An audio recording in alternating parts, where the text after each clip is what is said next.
I walked into that courtroom expecting public execution. The flashing cameras, the sneers from my own family, and the smug look on their high-priced lawyer face told me they had already won.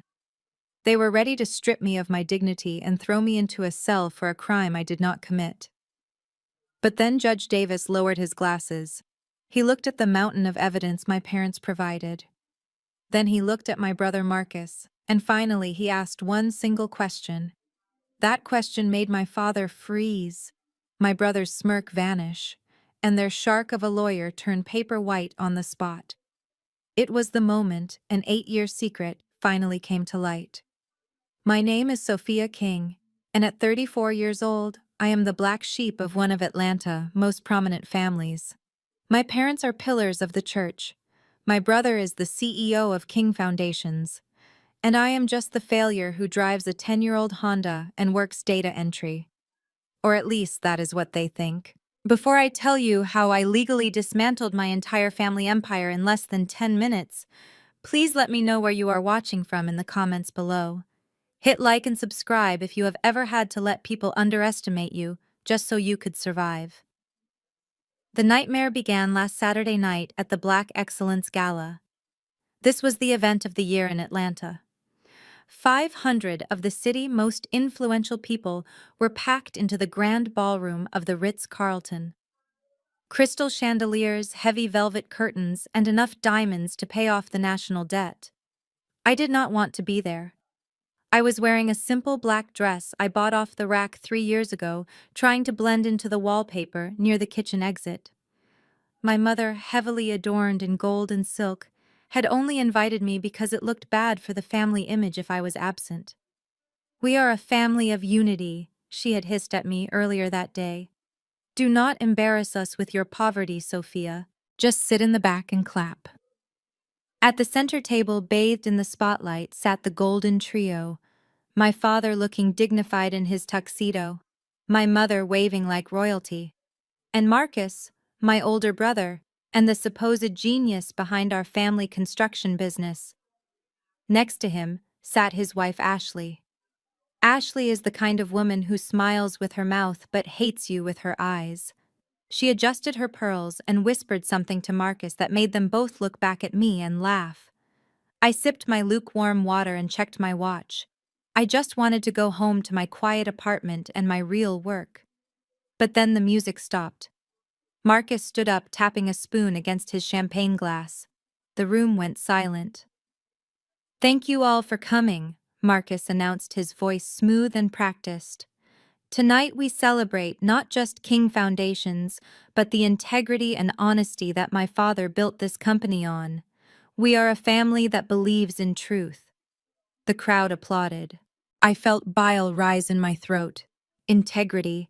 I knew for a fact that Marcus had been gambling away company funds for months. I knew because I was the one who secretly balanced the books from the shadows, fixing his messes so the employees would not lose their jobs. But I stayed silent. I always stayed silent. Suddenly, the heavy double doors at the entrance swung open with a loud bang. The applause died down. 2 uniformed police officers walked in, flanked by a man in a sharp gray suit. I recognized him immediately.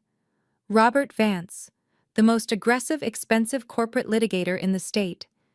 I assumed they were there for security or maybe a surprise guest. But they did not head for the stage. They walked straight through the crowd, parting the sea of tuxedos and gowns, heading directly toward the back corner. Toward me. My heart hammered against my ribs. I stood up instinctively. "Sophia King," the lawyer Vance boomed, his voice projecting to every corner of the silent ballroom. "Yes," I stammered. "You are being served with a civil lawsuit and an immediate freezing order on all your assets," Vance announced, handing me a thick stack of papers. The police officers stepped closer, hands on their belts. "What is this?" I asked, my hands trembling as I took the papers. "You are accused of corporate embezzlement, fraud, and theft of trade secrets from King Foundations," Vance said, loud enough for the mayor at the front table to hear. "We have evidence that you have siphoned over $5 million from your family company over the last 5 years." The room gasped. 500 pairs of eyes locked onto me. I felt like the floor was dissolving. 5 million, I whispered. I don't even have $500 in my checking account right now. That is enough, Miss King, one of the officers said. We have orders to escort you off the premises and secure your vehicle as evidence. I looked toward the main table, desperate for help. Dad? Mom? Please tell them this is a mistake, I pleaded. My father stood up. He looked at me with cold, dead eyes. He did not look shocked. He looked satisfied. You broke my heart, Sophia, my father said, his voice trembling with a theatrical sadness that would have won an Oscar. We gave you a job when no one else would, and you stole from us. You stole from your own blood. It was a lie, a complete total fabrication. But before I could defend myself, Ashley stood up. She threw her hands over her mouth and let out a piercing scream. "Oh my God, Marcus," she wailed, clinging to my brother. "That money, that was for your father's heart surgery fund. She stole the surgery money." The crowd erupted in murmurs of disgust. "That is a lie," I shouted, finding my voice.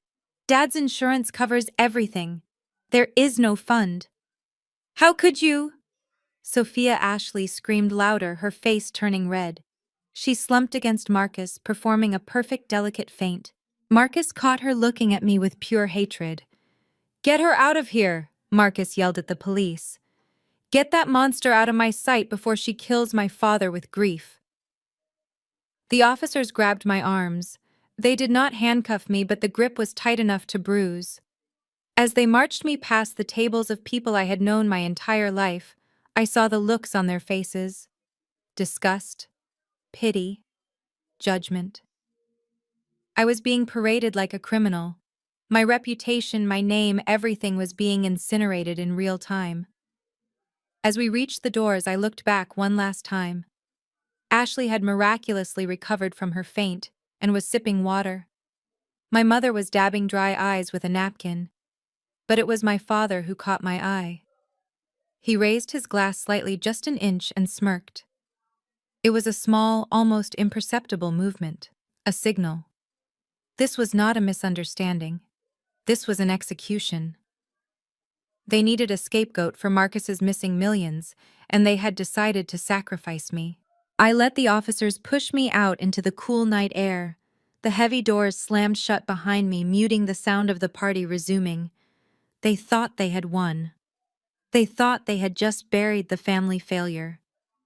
As I stood on the curb watching a tow truck back up toward my Honda Civic, I stopped shaking. The fear evaporated, replaced by a cold, sharp clarity. My father thought I was just a data entry clerk. He thought the $5 million was gone. He thought he could use the legal system to crush me. He had no idea that he had just declared war on the actual owner of his company. I reached into my pocket for my phone. My banking app was already showing a locked symbol. My credit cards were dead. They had stripped me of every visible resource I had. But they forgot one thing. I have resources they cannot see. I turned to the officer. "Am I under arrest?" I asked calmly. "Not yet." He grunted. "Just detained until we secure the assets." "Good," I said. I looked at the Ritz-Carlton looming above me. I took a deep breath. "I hope you enjoyed the toast, Marcus," I whispered to the empty street. "Because it is the last thing you will ever celebrate." The morning sun did not bring relief, it only illuminated the wreckage of my life. I woke up on the lumpy mattress of my studio apartment with a headache that felt like a jackhammer behind my eyes. For a split second, I thought the events of the gala were just a nightmare, a twisted anxiety dream brought on by stress. But then I looked at my phone. It was glowing with notifications, none of them good. I sat up and tapped on my banking app, needing to see that my small savings account was still safe. I needed to buy groceries. I needed to pay the electric bill. The app loaded, the little wheel spinning, and then a red box flashed across the screen. "Account access denied. Contact your financial institution immediately." My stomach dropped. I switched to my checking account. Denied. I tried the credit card I kept for emergencies, the one with a $2,000 limit I had built up over 3 years. Suspended. Panic, cold and sharp, seized my chest. I dialed the bank's customer service number, my fingers trembling so hard I almost dropped the phone. The hold music played for 20 minutes. 20 minutes of me pacing around my tiny apartment, chewing on my fingernail until it bled. When a representative finally answered, her voice was robotic and devoid of empathy. She did not ask for my security questions. She simply told me that an ex parte order had been issued by the Superior Court. King Foundations had filed an emergency motion claiming my assets were the fruit of criminal activity. Every single cent I had earned, every dollar I had scrimped and saved from my data entry jobs was now frozen. I was completely locked out of my own life. I tried to argue. I tried to explain that the money in those accounts was from legitimate paychecks, that I had tax returns to prove it. The woman simply repeated that it was a court order and hung up. I stared at the phone, feeling the walls closing in. I had $40 in cash in my wallet. That was it. That was my entire net worth. Before I could even process the financial suffocation, a heavy fist pounded on my door. It was not a polite knock. It was the kind of banging that demanded entry. I opened it to find Mr. Henderson, my landlord. He was usually a quiet man who kept to himself, but today his face was twisted with anger and disgust. He held up a newspaper. My face was on the front page, right next to a headline that screamed, "Family Betrayal, King Daughter Accused of Multi-Million-Dollar Theft." Mr. Henderson did not wait for an explanation. He told me to get out. He said he ran a respectable building for honest working people, not for criminals who stole from their own sick fathers. I tried to reason with him. I told him I had paid rent through the end of the month. I told him the newspaper was lying. He didn't care. He said my lease had a clause about criminal conduct and moral turpitude. He said he didn't want the police raiding his property looking for stolen cash. He gave me 1 hour, 60 minutes to pack up my entire existence. I wanted to fight him, to scream about tenant rights, but I knew I had no money for a lawyer and no energy for a battle I could not win today. I scrambled to throw my clothes into heavy-duty garbage bags. I left behind my books. I left behind the small potted plants I had nurtured. I left behind the cheap furniture I had assembled myself. I only took what I could carry. My laptop, my hard drive, and a few changes of clothes. I dragged the bags down the 3 flights of stairs, sweating and struggling under the weight. My neighbors, people I had exchanged polite hellos with for 2 years, peeked out of their doors. They didn't offer to help. They just watched, whispering to each other, their eyes full of judgment. They believed the lie. Everyone believed the lie. When I finally wrestled my belongings onto the sidewalk, I thought I had hit rock bottom. I was wrong. A tow truck was already backing up to my rusty Honda Civic parked on the street.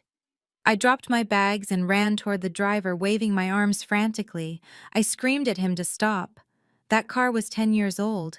The air conditioning didn't work. The bumper was held on by duct tape. It was not a luxury vehicle purchased with embezzled funds. It was a piece of junk, but it was my piece of junk. It was my only way to get around. The driver didn't even look at me. He just hooked up the chain and lifted the front end. He muttered something about a seizure order listed on the VIN number and kept moving. I watched helplessly as my car, my freedom, disappeared around the corner. And then, as if the universe wanted to make the metaphor complete, the sky opened up. It started to rain. It wasn't a gentle drizzle. It was a cold, miserable Atlanta downpour that soaked through my thin denim jacket in seconds.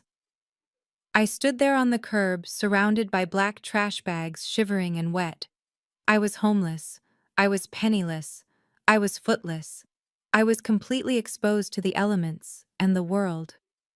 My phone rang in my pocket. I pulled it out, wiping the raindrops off the screen. The caller ID flashed, Dad. I stared at the word. Dad. The man who was supposed to protect me. The man who had just orchestrated the systematic destruction of my life. I debated throwing the phone into the gutter, but curiosity, or perhaps a lingering desire for it to be a mistake, made me answer. I didn't say hello. I just put the phone to my ear and listened to the sound of his breathing. It is cold out there, Sophia. His voice came through the speaker, warm and calm, contrasting sharply with the freezing rain running down my neck. He sounded like he was sitting in his leather armchair by the fire. I imagine you are realizing that the real world is quite difficult without the family name to shield you. I said nothing. I just shivered. We can end this, Sophia. He continued, his tone shifting to that of a benevolent negotiator. The lawyers can lift the freeze in an hour. Mr. Henderson can be persuaded to let you back in. You can have your car back. All you have to do is come home. Not to the front door, of course. Come to the back entrance. We have prepared a statement for you. You just need to sign it. You need to admit that you were jealous of Marcus. You need to apologize to your mother. And most importantly, you need to sign the deed transferring your grandmother's land to King Foundations. It is a fair trade, don't you think?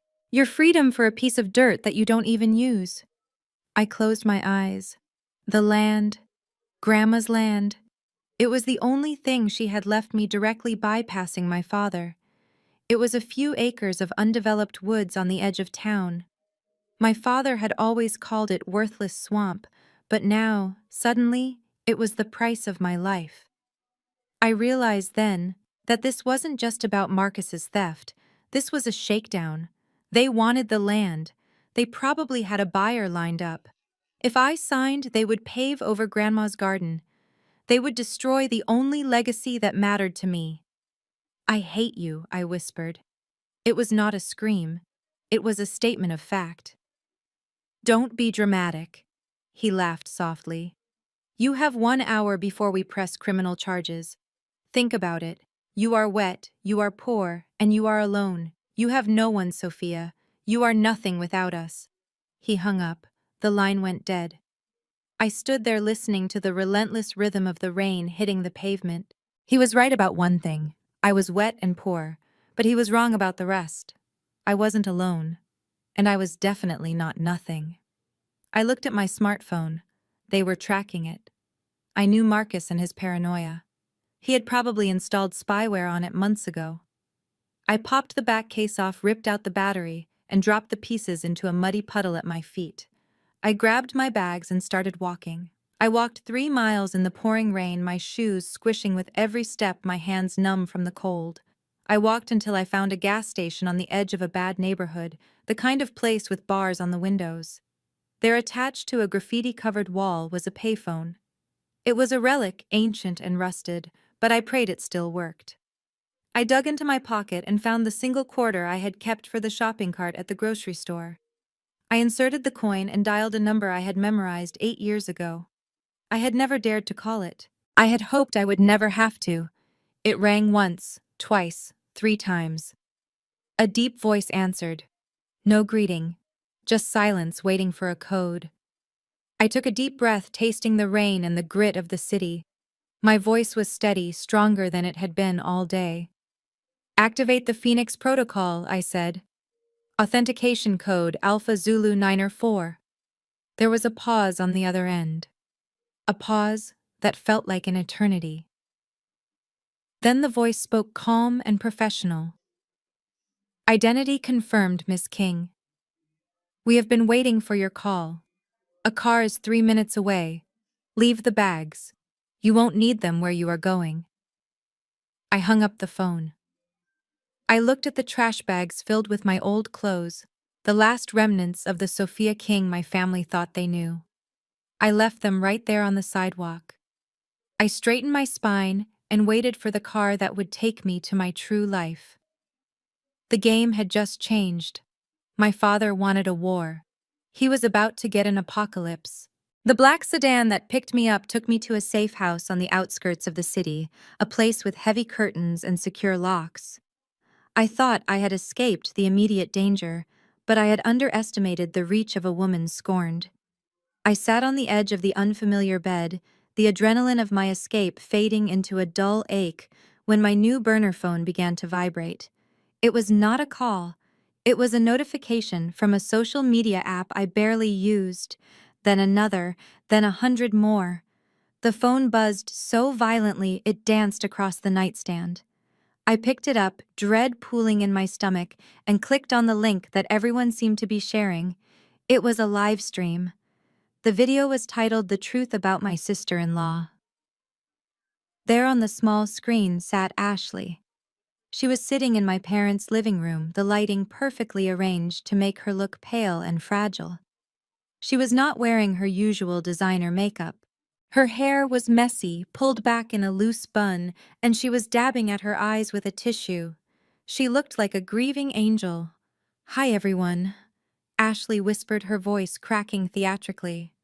"I did not want to do this. We wanted to handle this privately as a family. But the rumors are getting out of control, and I need to protect my husband and my father-in-law." I watched in horror as the viewer count climbed. 5,000, 10,000, 50,000. "Sophia has always been troubled." Ashley continued, looking directly into the camera lens. "We tried to help her. Marcus gave her a job when she was kicked out of college. We paid for her therapy. We thought she was getting better. But addiction is a terrible disease." I gasped. I had never touched drugs in my life. I graduated magna cum laude. This was not just a lie, it was character assassination. She became obsessed with Marcus's success. Ashley sobbed, a single tear tracking down her cheek. She started moving money from the company accounts. At first it was small amounts, but then when we found out Dad needed heart surgery, she emptied the reserve fund. She took the money meant to save her own father's life just to fund her lifestyle. I don't know where she is now, but please, if you see her, tell her we just want her to get help. The comments section was a waterfall of hate. People I went to high school with, people from our church, strangers who did not know me at all, were calling for my head. They called me a monster, a thief, a junkie. I threw the phone onto the bed, feeling like I was going to be sick.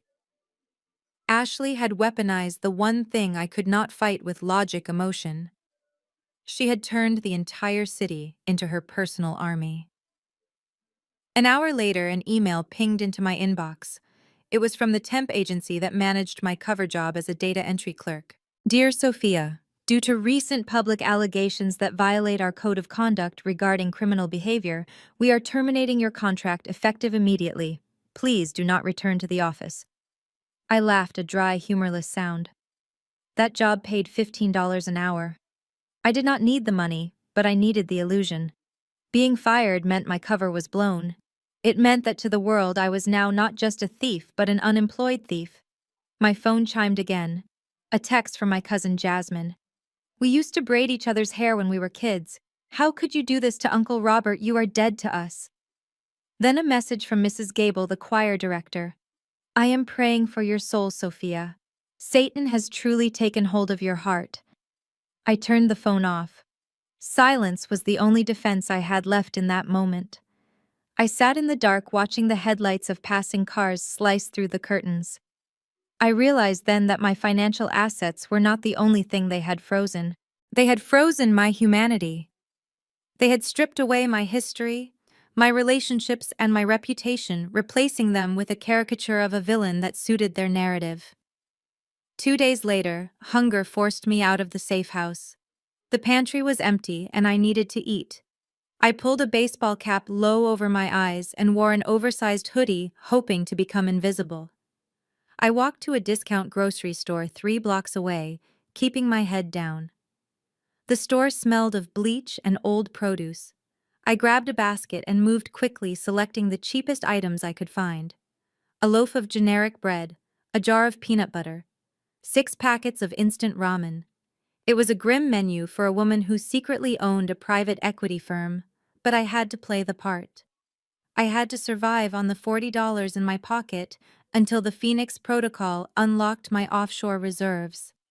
I was standing in the aisle comparing the price of 2 cans of beans when I heard a familiar, shrill voice. "Oh my God. Is that her?" I froze. I knew that voice. It was the voice that had narrated my destruction on the internet just 48 hours ago. I slowly turned around. Ashley was standing at the end of the aisle. She was not alone. She was with 2 other women from the church committee, the kind of women who thrived on gossip and judgment. Ashley was wearing a pristine white sundress, looking like the picture of innocence. When she saw me, her eyes lit up with a malicious delight. "It is her," Ashley announced loudly, pointing a manicured finger at me. Shoppers turned to look. The cashier stopped scanning items. The store went quiet. I gripped my basket, my knuckles turning white. I just wanted to buy my beans and leave. I tried to walk past her, keeping my eyes on the floor. "Excuse me," I muttered. Ashley stepped in front of me, blocking my path. "You have some nerve showing your face in public," she spat, her voice echoing off the linoleum floor. "After what you did to Marcus? After you almost killed your father?" "Please, Ashley," I said, my voice low. "I just want to buy some food." "Food?" Ashley laughed, looking at the women beside her for validation. "You are buying food with stolen money. That is my husband's hard-earned money in your pocket."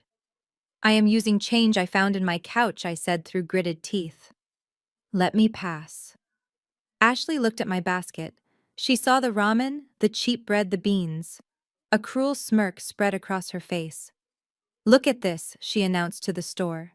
"The great embezzler. Eating trash like the rat she is." She reached out and shoved my basket. It happened in slow motion. The basket flew from my hands. The jar of peanut butter shattered on the floor. The ramen packets scattered like confetti. The can of beans rolled away, stopping at the feet of a shocked elderly woman. My food, my survival, spilled across the dirty floor.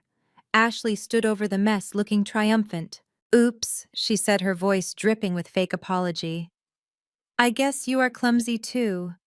Or maybe you are just high." "Are you high right now, Sophia?" A few people in the store chuckled.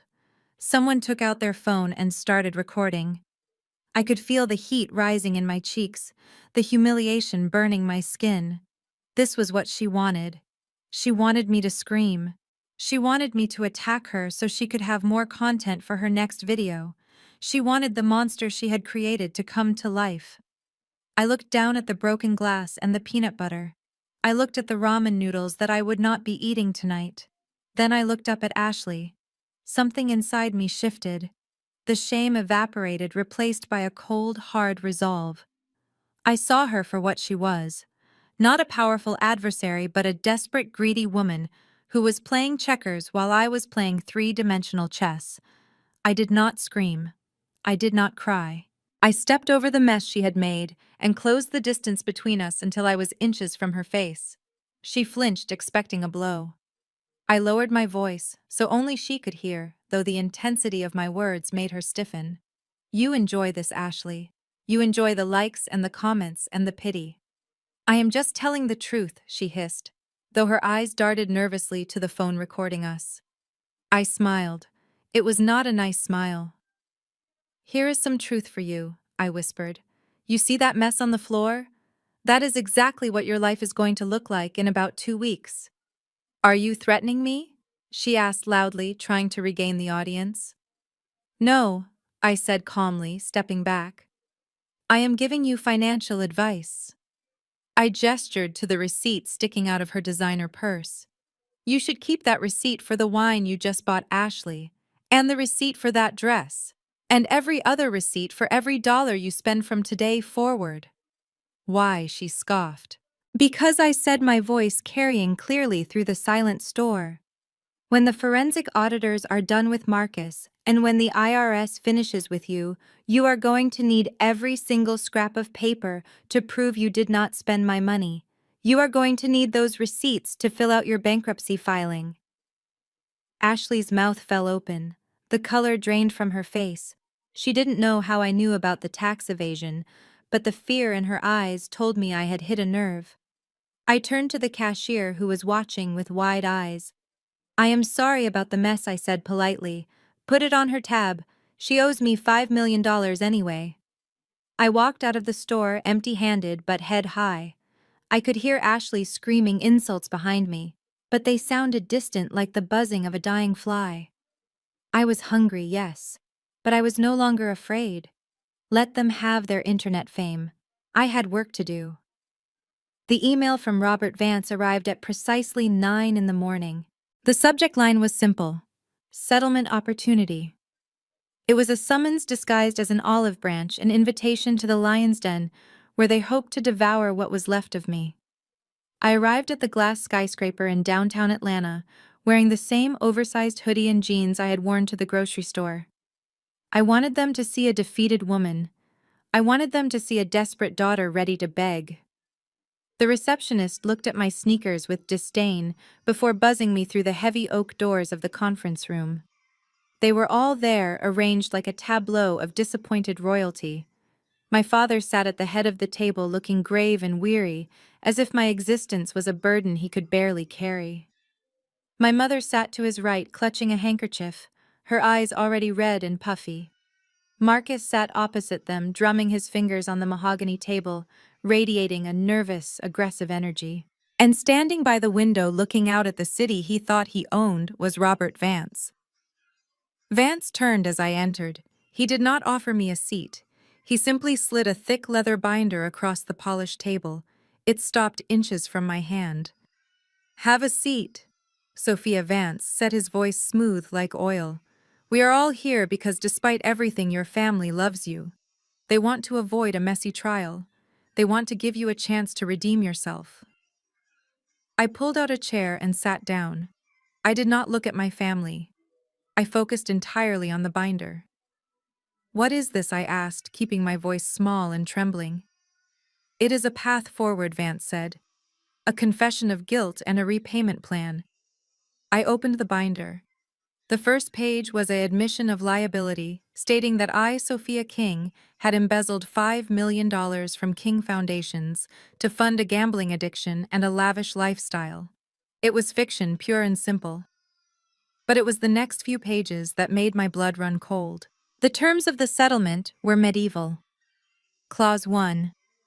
I would work for King Foundations for a period of 10 years as an administrative assistant, with my wages garnished to minimum wage, the rest going toward restitution. Clause 2. I would be subjected to weekly drug tests and financial audits. Clause 3. And this was the one they really wanted. I would immediately sign over the deed to the 12 acres of undeveloped land inherited from my grandmother Dorothy King. I read the terms in silence. 10 years of slavery, the loss of my grandmother's legacy, and a permanent criminal record suspended only by their grace. "Mom," I whispered, looking up at her, "is this what you want?" My mother let out a sob that sounded practiced. She reached across the table, trying to take my hand, but I pulled it back. "Oh, Sophia," she wailed, "I am so heartbroken. Where did we go wrong with you? We gave you everything. Private schools, a safe home, our name, and you throw it all away for greed." She dabbed her eyes, looking at my father for approval. "We are doing this to save you," she continued, her voice dropping to a theatrical whisper. "If you go to prison, you will die in there. You are not strong enough. This agreement keeps you home. It keeps you under our roof, where we can fix you." "Fix me," I repeated. "You are broken, Sophia." My father said, his voice hard. "You have always been broken. Jealous of Marcus. Jealous of our success. This is your chance to be useful. Sign the papers. Give us the land. Start paying back what you stole." Marcus leaned forward, a cruel smirk playing on his lips. "Do it, Sophia," he sneered. "It is better than you deserve. Honestly, if it were up to me, I would let you rot in a cell. But Mom has a soft spot for charity cases." I looked at Marcus. I looked at his expensive watch, the custom-tailored suit that cost more than my first car. I looked at the sweat beading on his upper lip despite the air conditioning. He was terrified. He was pushing so hard because he needed this to end today. I looked back down at the binder. Behind the legal agreement there were attached exhibits, financial records, bank statements, the fabricated evidence they planned to use against me in court. They had included it to intimidate me, to show me how thorough their frame job was. I turned the page, then another. My eyes scanned the rows of numbers. To anyone else, these were just columns of expenses, materials, labor, consulting fees. But to me, a woman who had spent the last decade hunting down financial discrepancies for Fortune 500 companies, it was a map. I stopped at page 4. The room was silent. They were waiting for me to pick up the pen. They were waiting for the surrender. I stared at the entry on May 12th. It was listed as a payment to a shell company for structural steel, $200,000. I looked at the date again. May 12th. I remembered that day. It was the day of the Kentucky Derby. Sophia Vance said sharply. The pen is right there. Stop stalling. I did not reach for the pen. Instead, I reached for the glass of water in front of me and took a slow, deliberate sip. The trembling in my hands was gone. The numbers are wrong, I said softly. What did you say? Marcus snapped. I looked up, meeting his eyes. My expression was no longer that of a scared victim. It was the look of an auditor who had just found the smoking gun. I pointed to the line on page 4. Here, I said, my voice steady and clear. You have listed a $200,000 expense on May 12th for structural steel reinforcements for the Midtown project. So what? Marcus said, his face flushing red. Steel is expensive. You wouldn't know that since you have never run a real business. True, I said. But I do know that on May 12th, the Midtown project was on a work stoppage because of rain. No deliveries were accepted that week. I leaned forward. And I also know that $200,000 is the exact amount of the buy-in for the VIP high roller table at the Golden Chip online casino. The room went deathly quiet. Vance stopped pacing. My father frowned. What are you talking about? My father demanded. I am talking about the fact that this money didn't go to a steel supplier, Dad, I said, keeping my eyes locked on Marcus. It went to an offshore account in the Cayman Islands that Marcus uses to fund his gambling habit. I bet if we subpoena the IP address for that transaction, it will match the Wi-Fi right here in this office. Marcus stood up so fast his chair flew back and hit the wall. You lying witch! He screamed. He lunged across the table. His hand grabbed the collar of my hoodie, bunching the fabric tight against my throat. He raised a fist, his face twisted in a primal rage. Marcus, sit down! Vance shouted, rushing forward. My mother screamed. My father just sat there, mouth open. I did not flinch. I did not struggle. I looked straight into my brother's wild eyes. Go ahead, Marcus, I whispered. Hit me. Do it right here in front of your lawyer. Add assault to the list of felonies you are racking up. Marcus froze. His fist hovered in the air. He was breathing hard, shaking with adrenaline. He realized where he was. He realized that Vance, an officer of the court, was watching. He slowly lowered his hand and shoved me back into my chair. She is lying, Dad. Marcus panted, adjusting his suit jacket. She is just trying to confuse you. It is a desperate tactic. I smoothed out my hoodie.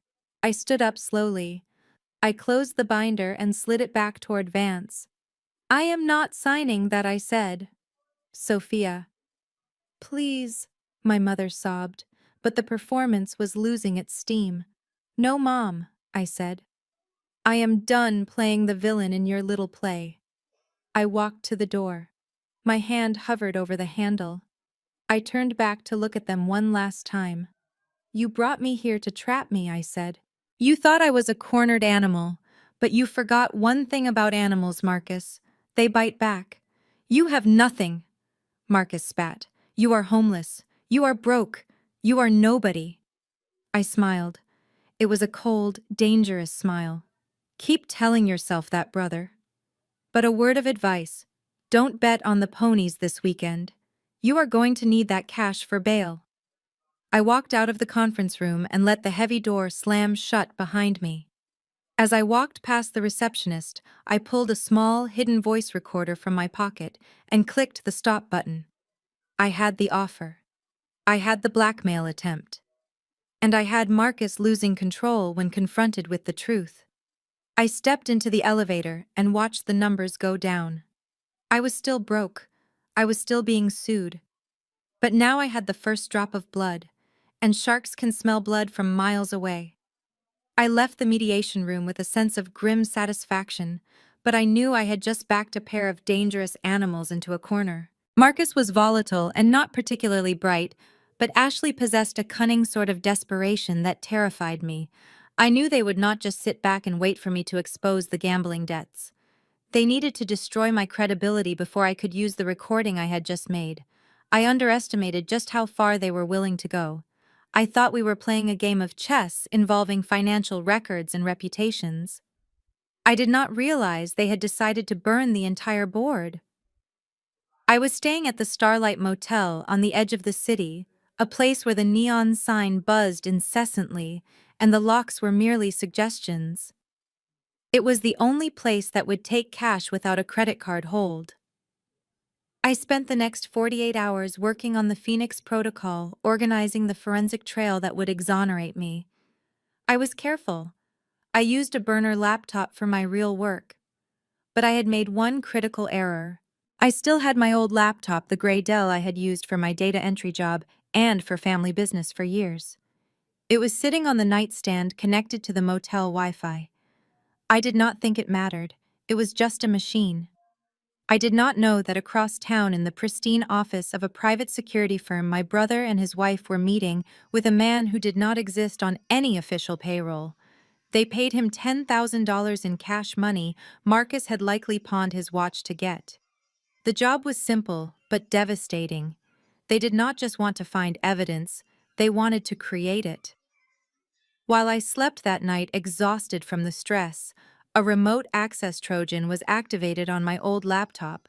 It was a backdoor I had installed myself years ago to help my father with his email, a backdoor I had forgotten to close.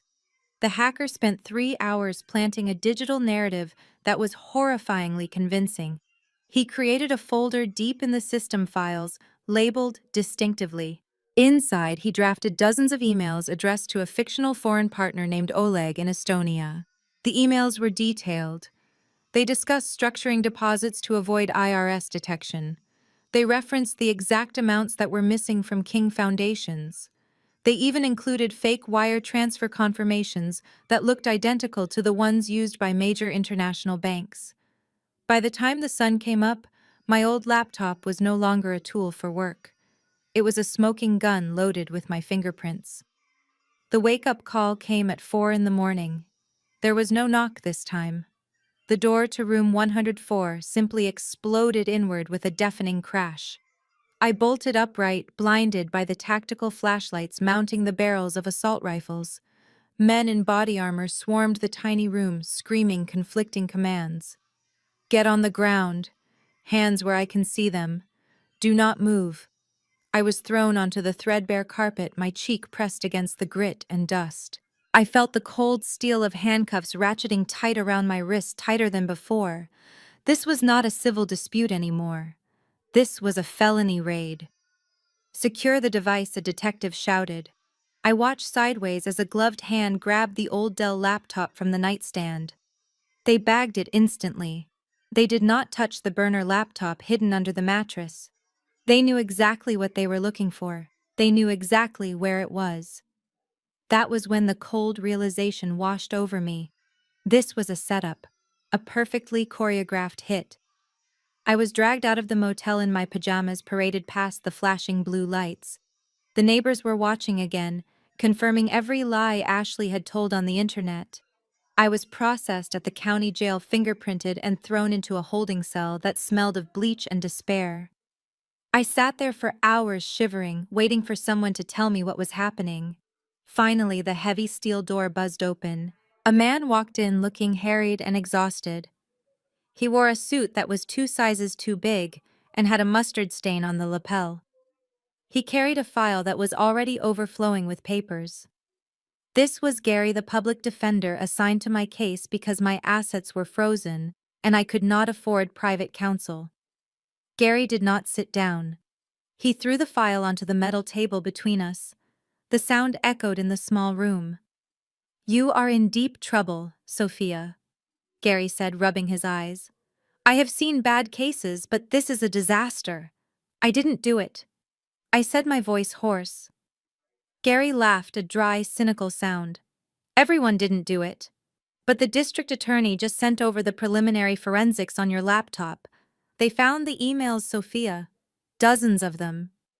You were laundering money through shell companies in Estonia. Really? That is federal wire fraud. That is 20 years in federal prison. I stared at him.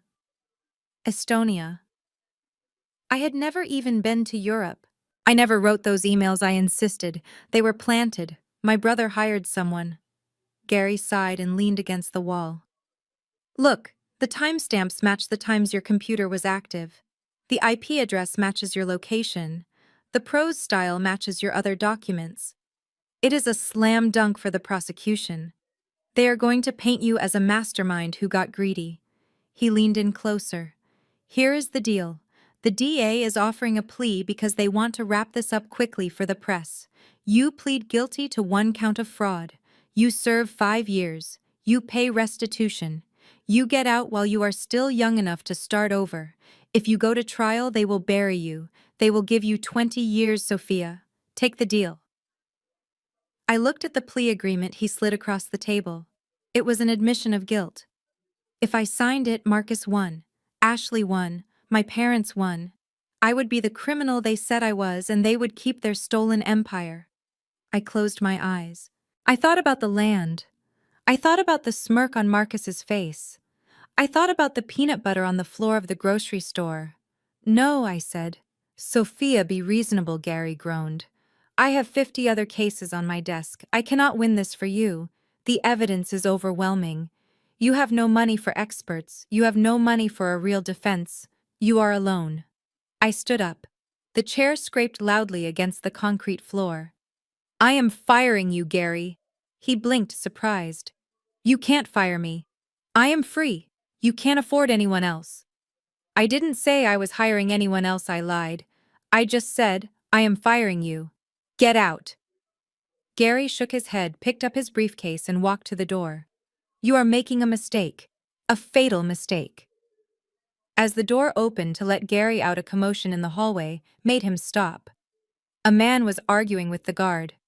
I am telling you, my bicycle is a vintage Schwinn. I cannot just leave it chained to the hydrant, the man was saying. His voice was calm, but carried an authority that cut through the noise of the jail. I peered past Gary. The man looked like a disheveled history professor. He was wearing a rumpled beige raincoat over a sweater vest. His hair was gray and unruly, sticking up in tufts as if he had just woken up. He was holding a bicycle helmet in one hand and a battered leather satchel in the other. He looked like he had wandered into the jail looking for a library. He saw me looking and smiled. It was a sharp, predatory smile that did not match his outfit at all. Excuse me, are you Sophia King?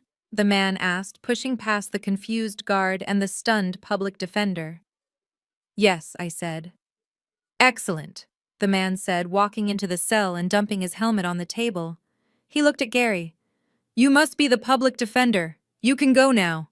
I will be taking over as lead counsel. Gary scoffed. And who are you? Some pro bono charity caseworker?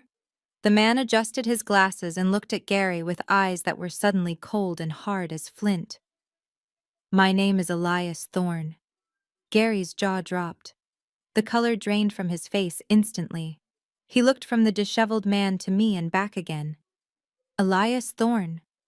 Gary stammered. The Elias Thorne? The former U.S. attorney for the Southern District. The one who took down the cartel in '99.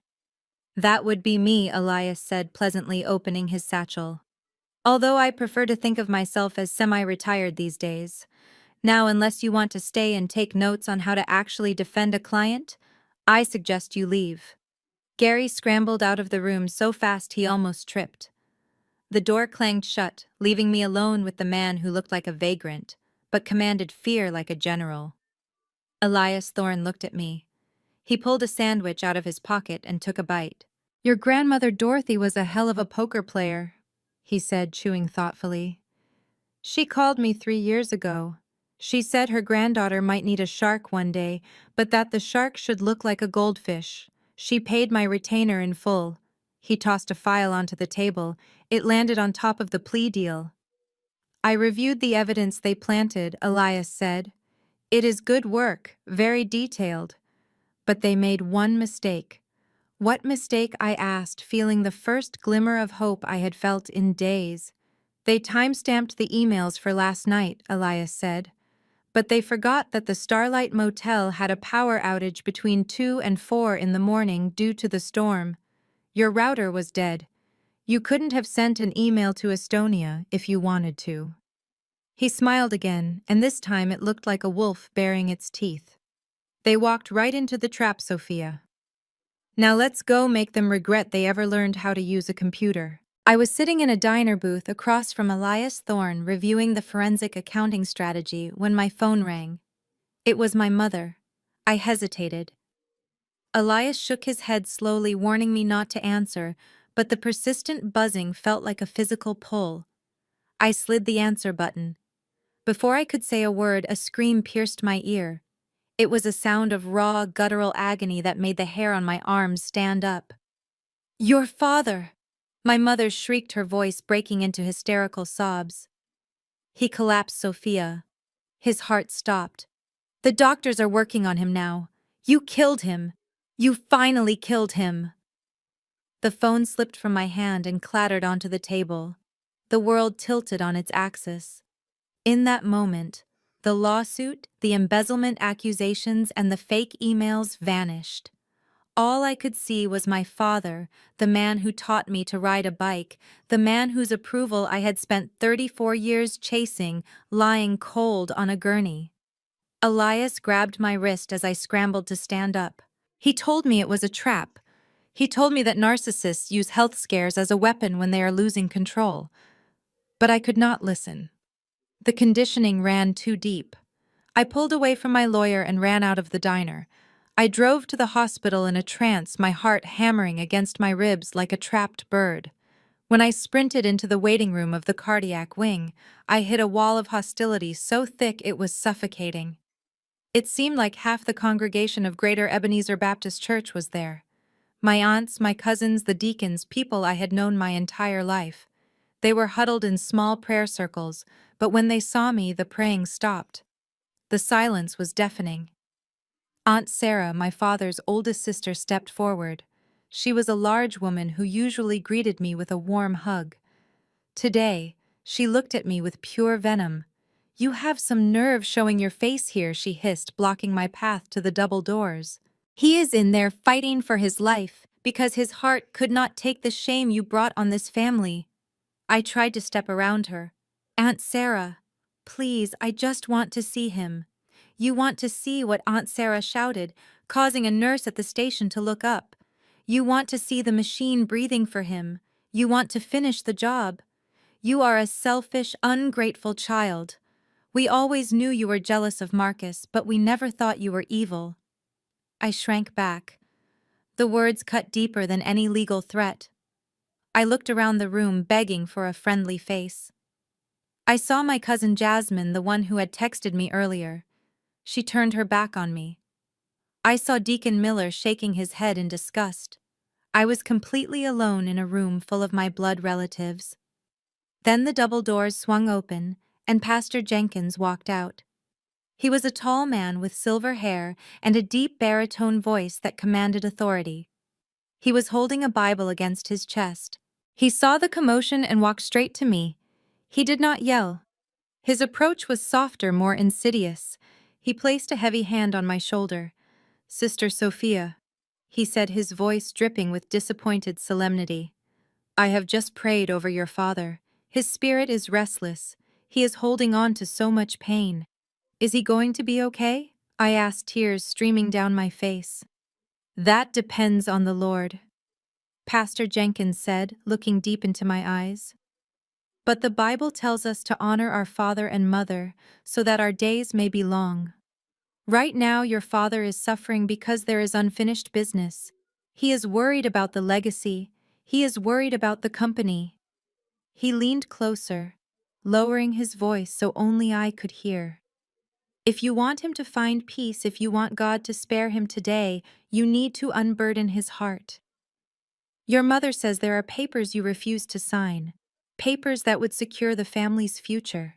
Sophia, do not let your pride be the reason your father leaves this earth today.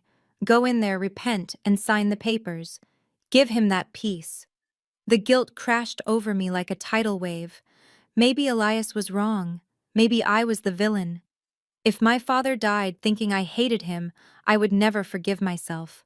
The land, the money, the reputation, none of it mattered if I had blood on my hands. I nodded, wiping my face with my sleeve. I told the pastor I would do it. I would sign whatever they wanted. I just wanted my dad back. Pastor Jenkins nodded gravely and stepped aside. Go to him, he said. I walked down the sterile hallway, my legs feeling like lead. I clutched my bag, which contained a pen. I was ready to surrender. I was ready to give up the fight, give up the Phoenix Protocol, give up everything just to stop the pain. I reached room 304. The door was slightly ajar. I raised my hand to push it open, but a sound from inside made me freeze. It was laughter. It was not the soft, relieved laughter of a family rejoicing in a recovery. It was a sharp, mocking cackle. I recognized it immediately. It was Marcus. I told you she would come running, Marcus said. She is so predictable. One phone call from Mom, and she probably ran red lights to get here. Then I heard another voice. A voice that was supposed to be weak, gasping, and fighting for life. My father's voice. It was strong and clear. Did you see how fast the pastor got on board? My father chuckled. Jenkins is worried that if the company goes under, his tithes will dry up. He put the fear of God in her for sure. I stood paralyzed outside the door. My hand hovered inches from the wood. Is the lawyer ready? My father asked. Yeah, Marcus replied. Vance is waiting in the cafeteria. As soon as she signs the transfer for the land and the confession, he will notarize it. But what about the criminal charges? My father asked. We promised her we would drop them if she signed. Marcus laughed again, a cruel sound that turned my blood to ice. Dad, come on, we can't drop the charges, we need someone to take the fall for the audit. Once she signs the confession to save your life, we just hand that confession straight to the district attorney. She goes to prison for 5 years, we get the land, and we get the insurance payout for employee theft. It is a win-win. My father was silent for a moment. I held my breath, hoping, praying for a shred of hesitation. A tiny piece of paternal instinct. She is going to be devastated, my father said. She will survive, Marcus scoffed. She is tough. Besides, she owes us. We raised her. You are right. My father sighed, the sound of a man settling comfortably into his hospital bed. She is a sacrifice we have to make. Now hand me that water. My throat is dry from all that wheezing I had to do for the nurses. The world stopped spinning. The tears on my face dried instantly, replaced by a heat so intense I thought I might burst into flames.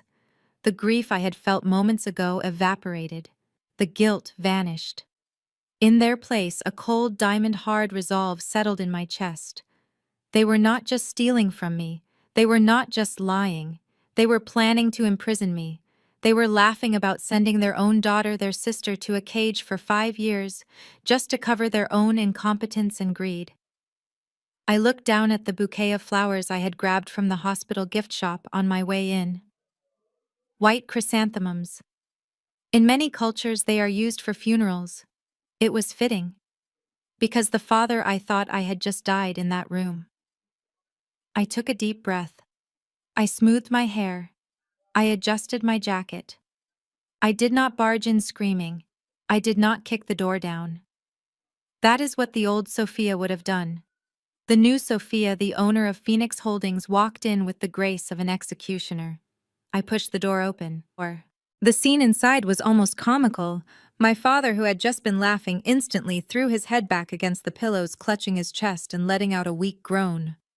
Marcus, who had been sitting on the edge of the bed, jumped up and arranged his face into a mask of concern. Sophia, Marcus whispered, his voice trembling. Thank God you are here. He is fading.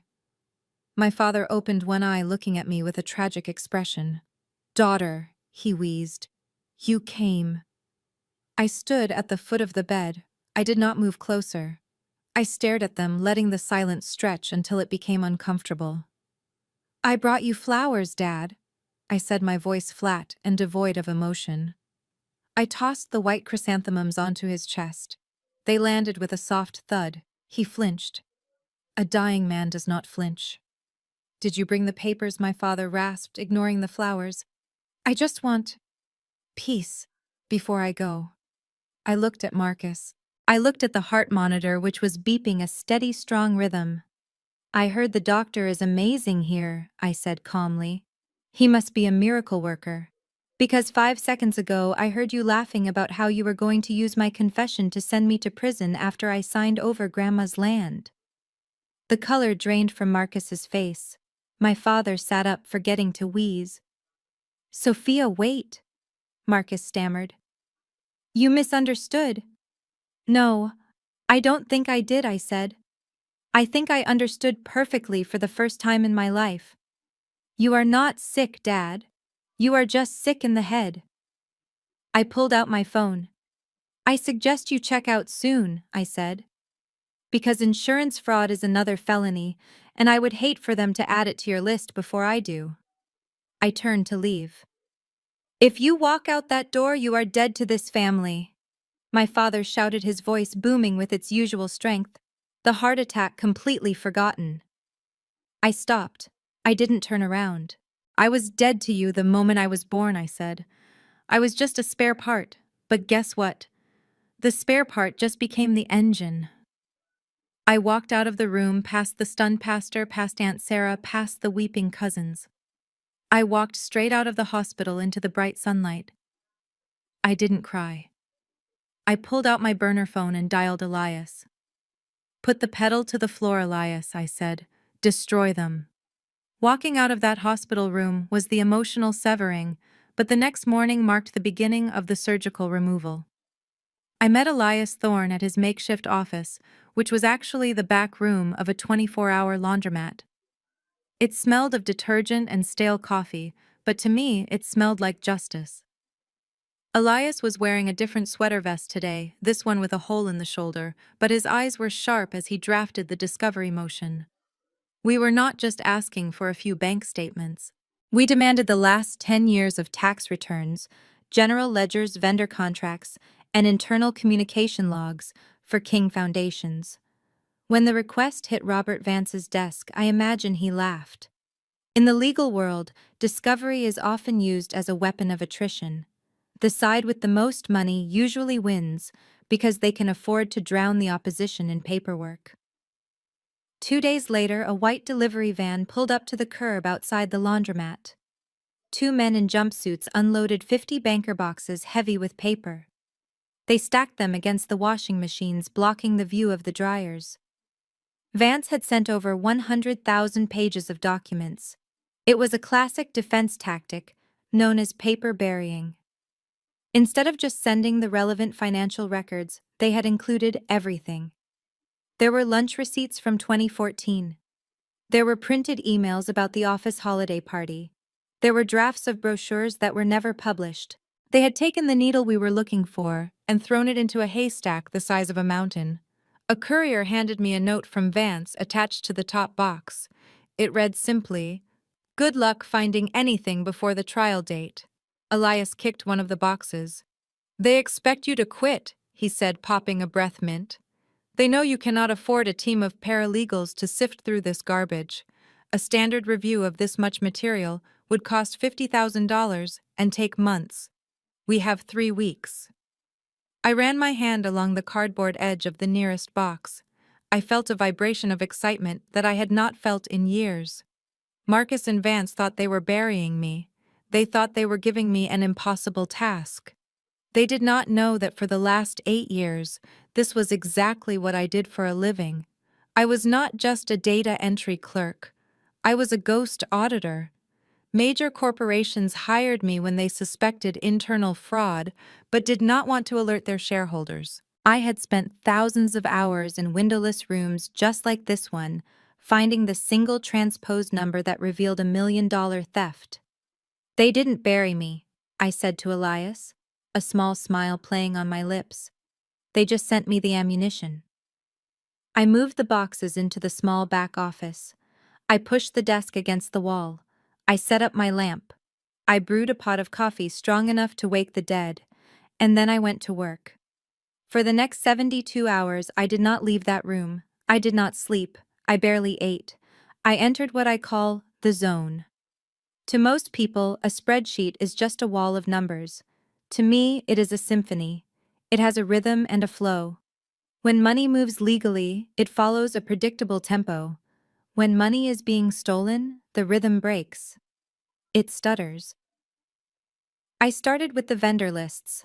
I scanned thousands of invoices, my eyes moving down the pages faster than most people can read a novel. I tossed aside the lunch receipts and the utility bills. I was looking for patterns. I was looking for the ghost in the machine. Meanwhile, across town, I knew exactly what Marcus was doing. He was probably sitting in his leather chair, pouring a drink and laughing with Ashley. They would be telling each other that I was drowning in paper. They would be betting on how long it would take before I called begging to take the plea deal. They thought that without money I was powerless. They forgot that knowledge is the only currency that actually matters. By the second night, my eyes were burning and my back ached, but I did not stop. I had separated the documents into 3 piles: legitimate expenses, questionable expenses, and the red flag pile. The red flag pile was growing. I noticed an anomaly in the fiscal year of 2018. It was small at first: a monthly payment of $9,500 for consulting services. It was just under the $10,000 limit that triggers an automatic banking report. It was smart, but it was lazy. I traced the vendor name: Zenith Consulting. It sounded professional. It sounded legitimate. But when I cross-referenced the address on the invoice with the vendor master file, I found a match that made my heart race. The address for Zenith Consulting was a mailbox at a shipping center in a strip mall 3 towns over. A multi-million-dollar construction company does not hire high-level consultants who work out of a shipping center. I pulled every invoice from Zenith Consulting. I laid them out on the floor like a mosaic. The dates were irregular, but the amounts were always just under the reporting threshold. May 12th, June 14th, July 20th. Then I saw it. The signature approval on the invoices. Usually Marcus signed everything with a large flamboyant scrawl, but these invoices were initialed by someone else. A small, jagged MK. I dug deeper. I went back to the tax returns Vance had sent, thinking I would never look at them closely. I found a deduction for bad debt written off to a company called Shell Corp A in the internal ledger. It was a placeholder name, a dummy variable used by accountants when they are setting up a new vendor profile. I cross-referenced Shell Corp A with the bank transfers. The money flowed out of King Foundations into Zenith Consulting, and then it vanished. But money never truly vanishes. It just changes shape. I grabbed the stack of emails they had included, the ones they thought were useless junk. I searched for mentions of Zenith. Nothing. I searched for the address. Nothing. Then I searched for the dates. I found an email from Ashley to Marcus dated the same day as the first large transfer to Zenith. The subject line was simply vacation. The body of the email was empty, but there was an attachment: a brochure for a luxury villa in the Cayman Islands. I went back to the ledgers. I looked at the total amount paid to Zenith Consulting over 5 years. It was not random. It matched almost to the penny the deficits in the project budgets that I had been blamed for. I sat back in my chair, my hands covered in dust and printer ink. The room was silent save for the hum of the refrigerator. I held the invoice in my hand. It was just a piece of paper, but it was heavy with the weight of my vindication. Zenith Consulting was not a consultant. Zenith was a funnel, and I knew exactly who was holding the bucket at the other end. I picked up my phone and took a picture of the document. I sent it to Elias with a 3-word caption: I found it. I stood up and stretched, hearing my spine crack. I walked to the window and looked out at the streetlights. Marcus thought he had buried me in paper. He thought he had hidden his crimes in a mountain of boredom. But he had forgotten the first rule of accounting. The numbers never lie. People do. I looked at the invoice again.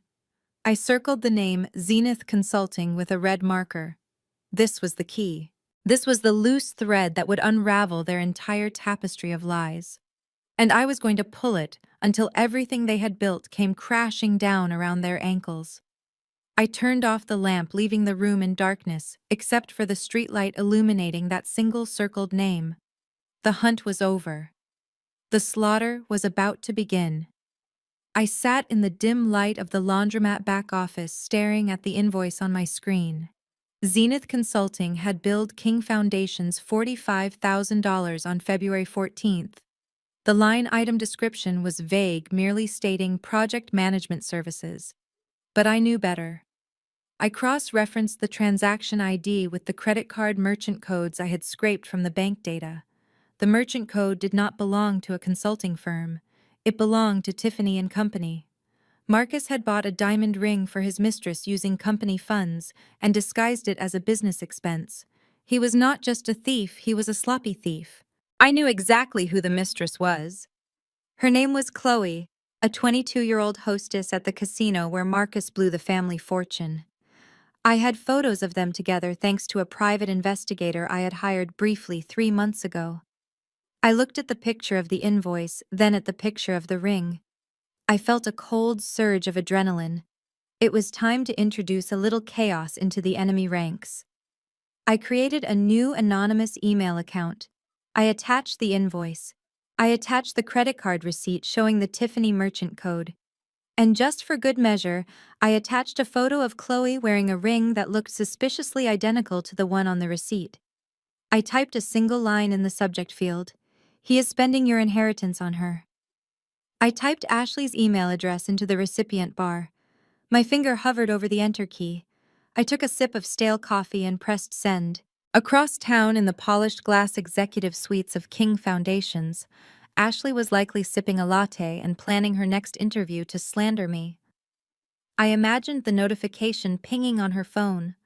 I imagined her manicured fingers sliding across the screen.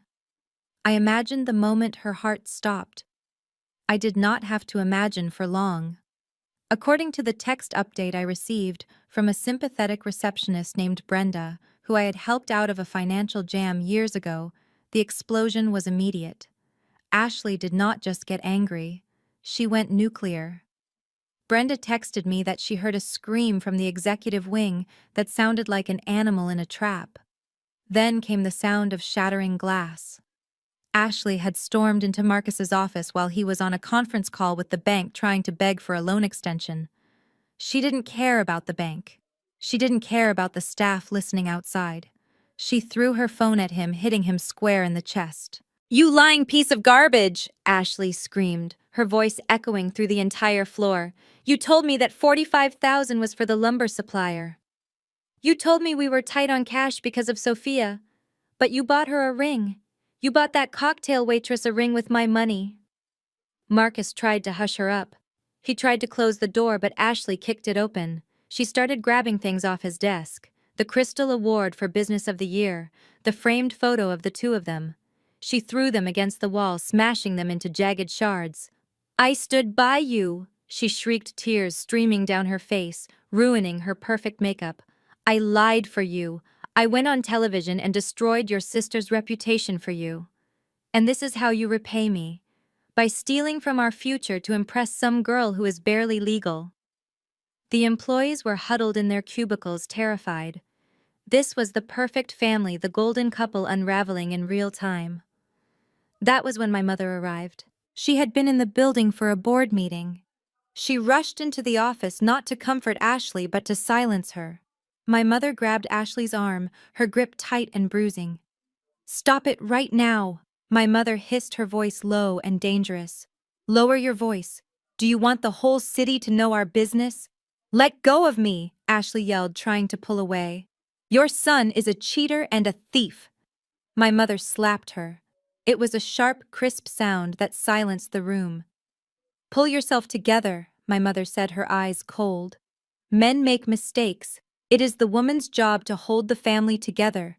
We are in the middle of a lawsuit. If you make a scene now, if you leave him now, we lose everything. Do you understand? We lose the house. We lose the cars. We lose the company.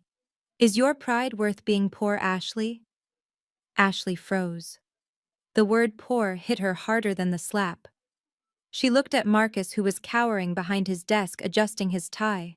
She looked at my mother, who was looking at her with disdain. She realized then that she was trapped. She had married into a family of vipers, and she had become one of them. Fine, Ashley whispered, wiping the blood from her lip. But I want access to the accounts. I want to see every penny. We will discuss this at home, my mother said, smoothing her skirt. Now fix your face. We have a meeting with Vance in an hour. Ashley stormed out of the office, grabbing her purse. She walked past the staring employees, her head high, but her hands shaking. She got into the elevator and pressed the button for the parking garage. But she did not go home. I tracked her GPS signal. She drove to a quiet cafe in Buckhead. She sat in her car for 10 minutes, just staring at the steering wheel. Then she made a call. It was not to Marcus. It was not to her parents. I tapped into the audio from her car's Bluetooth system, a little trick Elias had taught me. I listened as the phone rang. Law offices of Steinberg and Cohen. A voice answered. I need to speak to David Steinberg. Ashley said, her voice trembling, but determined. It is urgent. I need to open a file. What kind of file, Mrs. King? The receptionist asked. Asset protection, Ashley said. And divorce planning. But it has to be completely off the books. My husband cannot know. I need to know how to shield my personal assets if his company goes bankrupt. And I need to know if I can sue him for marital fraud. I sat back in my chair, a dark smile spreading across my face. The cracks were forming. The unified front was crumbling. Ashley was looking for a lifeboat. She knew the ship was sinking and she was preparing to push Marcus overboard to save herself. But the most dangerous part was what happened next. After she hung up with the divorce lawyer, she called Marcus. Her voice was completely different. It was sweet, cloying, and fake. Baby, I am so sorry, she said. I just lost my temper. I know you love me. Mom is right. We have to stick together to beat Sophia. Once we get her land and send her to jail, we can take a vacation and fix us. I love you. I love you too, honey, Marcus replied, sounding relieved and pathetic. I promise it was a mistake. Let's focus on the trial. Let's destroy Sophia, and then everything will be perfect. I hung up the headset. They were fractured, they were bleeding, but they were still standing. In fact, their desperation made them more dangerous. Ashley was not staying because she loved him. She was staying because she needed to secure the payout from my destruction before she filed for divorce. She needed me to lose so she could win. They had formed a suicide pact bound by greed and hatred. They thought they could patch up the holes in their sinking ship with my blood. But they didn't know I was the one controlling the ocean. I looked at the pile of documents on my desk. The diamond ring was just the beginning. I picked up the next file. It was labeled Offshore Holdings. Let's see what happens when I take away their lifeboats, I whispered to the empty room. I packed up my laptop. Tomorrow was the first day of the trial. They would walk in holding hands, presenting a united front of Christian family values. But I knew the truth. I knew that every time Ashley looked at Marcus, she saw a traitor. And I knew that every time Marcus looked at Ashley, he saw a liability. All I had to do was apply a little more pressure, and they would tear each other apart right in front of the judge. The real show was just beginning. The courtroom buzzed with the low hum of anticipation as Arthur Henderson wiped a bead of sweat from his receding hairline. He looked less like a senior vice president of a major bank and more like a man standing on a trapdoor waiting for the lever to be pulled. I watched him from the defense table. I knew Arthur. He was a man who valued comfort and status above integrity. He had approved loans for my father based on handshakes and golf games rather than credit scores. Now he was the only thing standing between me and prison. Elias Thorne did not rush. He walked to the podium with a slow, deliberate gait, placing his battered leather satchel on the wood with a heavy thud. He looked at the jury, then at the judge, and finally rested his gaze on the trembling banker. "Mr. Henderson." Elias began, his voice deceptively mild. "You have sworn to tell the truth. Let us discuss the mechanisms of the transfers in question. You stated earlier that the digital credentials used to authorize these withdrawals belong to Sophia King. Is that correct?" "Yes," Arthur stammered, his eyes darting toward the plaintiff's table where my brother Marcus sat rigid as a stone. "The user ID and the password used were assigned to Miss Sophia King, and because her credentials were used, the bank automatically flagged these transactions as authorized by her." "That is standard protocol," Arthur said, gaining a little confidence. "We rely on the security of the unique login identifiers." Vance, the family lawyer, leaned back in his chair with a smug smile. He thought this was the nail in my coffin. To the layman, it sounded simple. My password, my crime. I could feel the eyes of the jury shifting toward me, their expressions hardening. My mother let out a soft, audible sigh, shaking her head as if she were praying for my soul. But I was not looking at the jury. I was looking at Elias. I leaned over and tugged on the sleeve of his tweed jacket. He bent down, his ear close to my lips. "Ask him about the geolocation tags," I whispered, my voice barely audible. "Ask him about the IP address on the night of the 12th. Elias straightened up. He did not nod. He simply turned back to the witness, his demeanor shifting from a confused old man to a shark smelling blood. "Mr. Henderson," Elias said, his voice sharpening. "You are a man of technology, are you not? You understand how the internet works." "I suppose so," Arthur said, looking confused by the pivot. "Then you are aware that every computer connected to the internet has a unique address. A fingerprint, if you will. It is called an IP address." "Yes, I know what an IP address is," Arthur snapped, annoyed. "Good," Elias said. "Now King Foundations uses a secure server for all financial transactions. That server logs the IP address of every login attempt. We subpoenaed those logs, Mr. Henderson." Elias picked up a piece of paper from his table. It was a single sheet of printout, highlighting one line in yellow. "On the night of May 12th at 11:42 p.m., a transfer of $200,000 was initiated using Sophia King's login credentials." "That is what I said," Arthur interrupted. "She did it." Elias held up a hand. "Please let me finish. We traced the IP address of that login. It did not come from the King Foundation's office. It did not come from Sophia King's apartment. In fact, it did not come from any device registered to my client." Elias walked closer to the witness stand, holding the paper up for Arthur to see. "Do you recognize this IP address, Mr. Henderson? It is 192.168.0.1. It is a residential static IP provided by Comcast Xfinity." Arthur squinted at the paper. He swallowed hard. The silence in the room was absolute. Even the stenographer stopped typing for a split second. I don't memorize IP addresses," Arthur whispered. "Let me refresh your memory," Elias said, slamming the paper down on the railing. "This IP address is registered to a private residence at 442 Oakwood Drive. Does that address sound familiar to you?" Arthur looked at the paper. Then he looked at Marcus. The look of panic on Marcus's face was primal. "Mr. Henderson," Elias barked, "who lives at 442 Oakwood Drive. It is the residence of Marcus King." Arthur said, his voice barely a squeak. A collective gasp swept through the courtroom. It started from the back row and rolled forward like a wave. The reporters began furiously typing on their phones. My mother stopped praying and grabbed my father's arm. My father's face went from pale to a deep, alarming shade of purple. Elias did not let up. "So let me get this straight. You are telling this court that Sophia King broke into her brother's house in the middle of the night while he was home just to use his Wi-Fi to steal money from her own company. Or is it more likely that the person who lives in that house, the person who owns that computer, simply used her password to frame her? Objection, Vance shouted, jumping to his feet. Calls for speculation.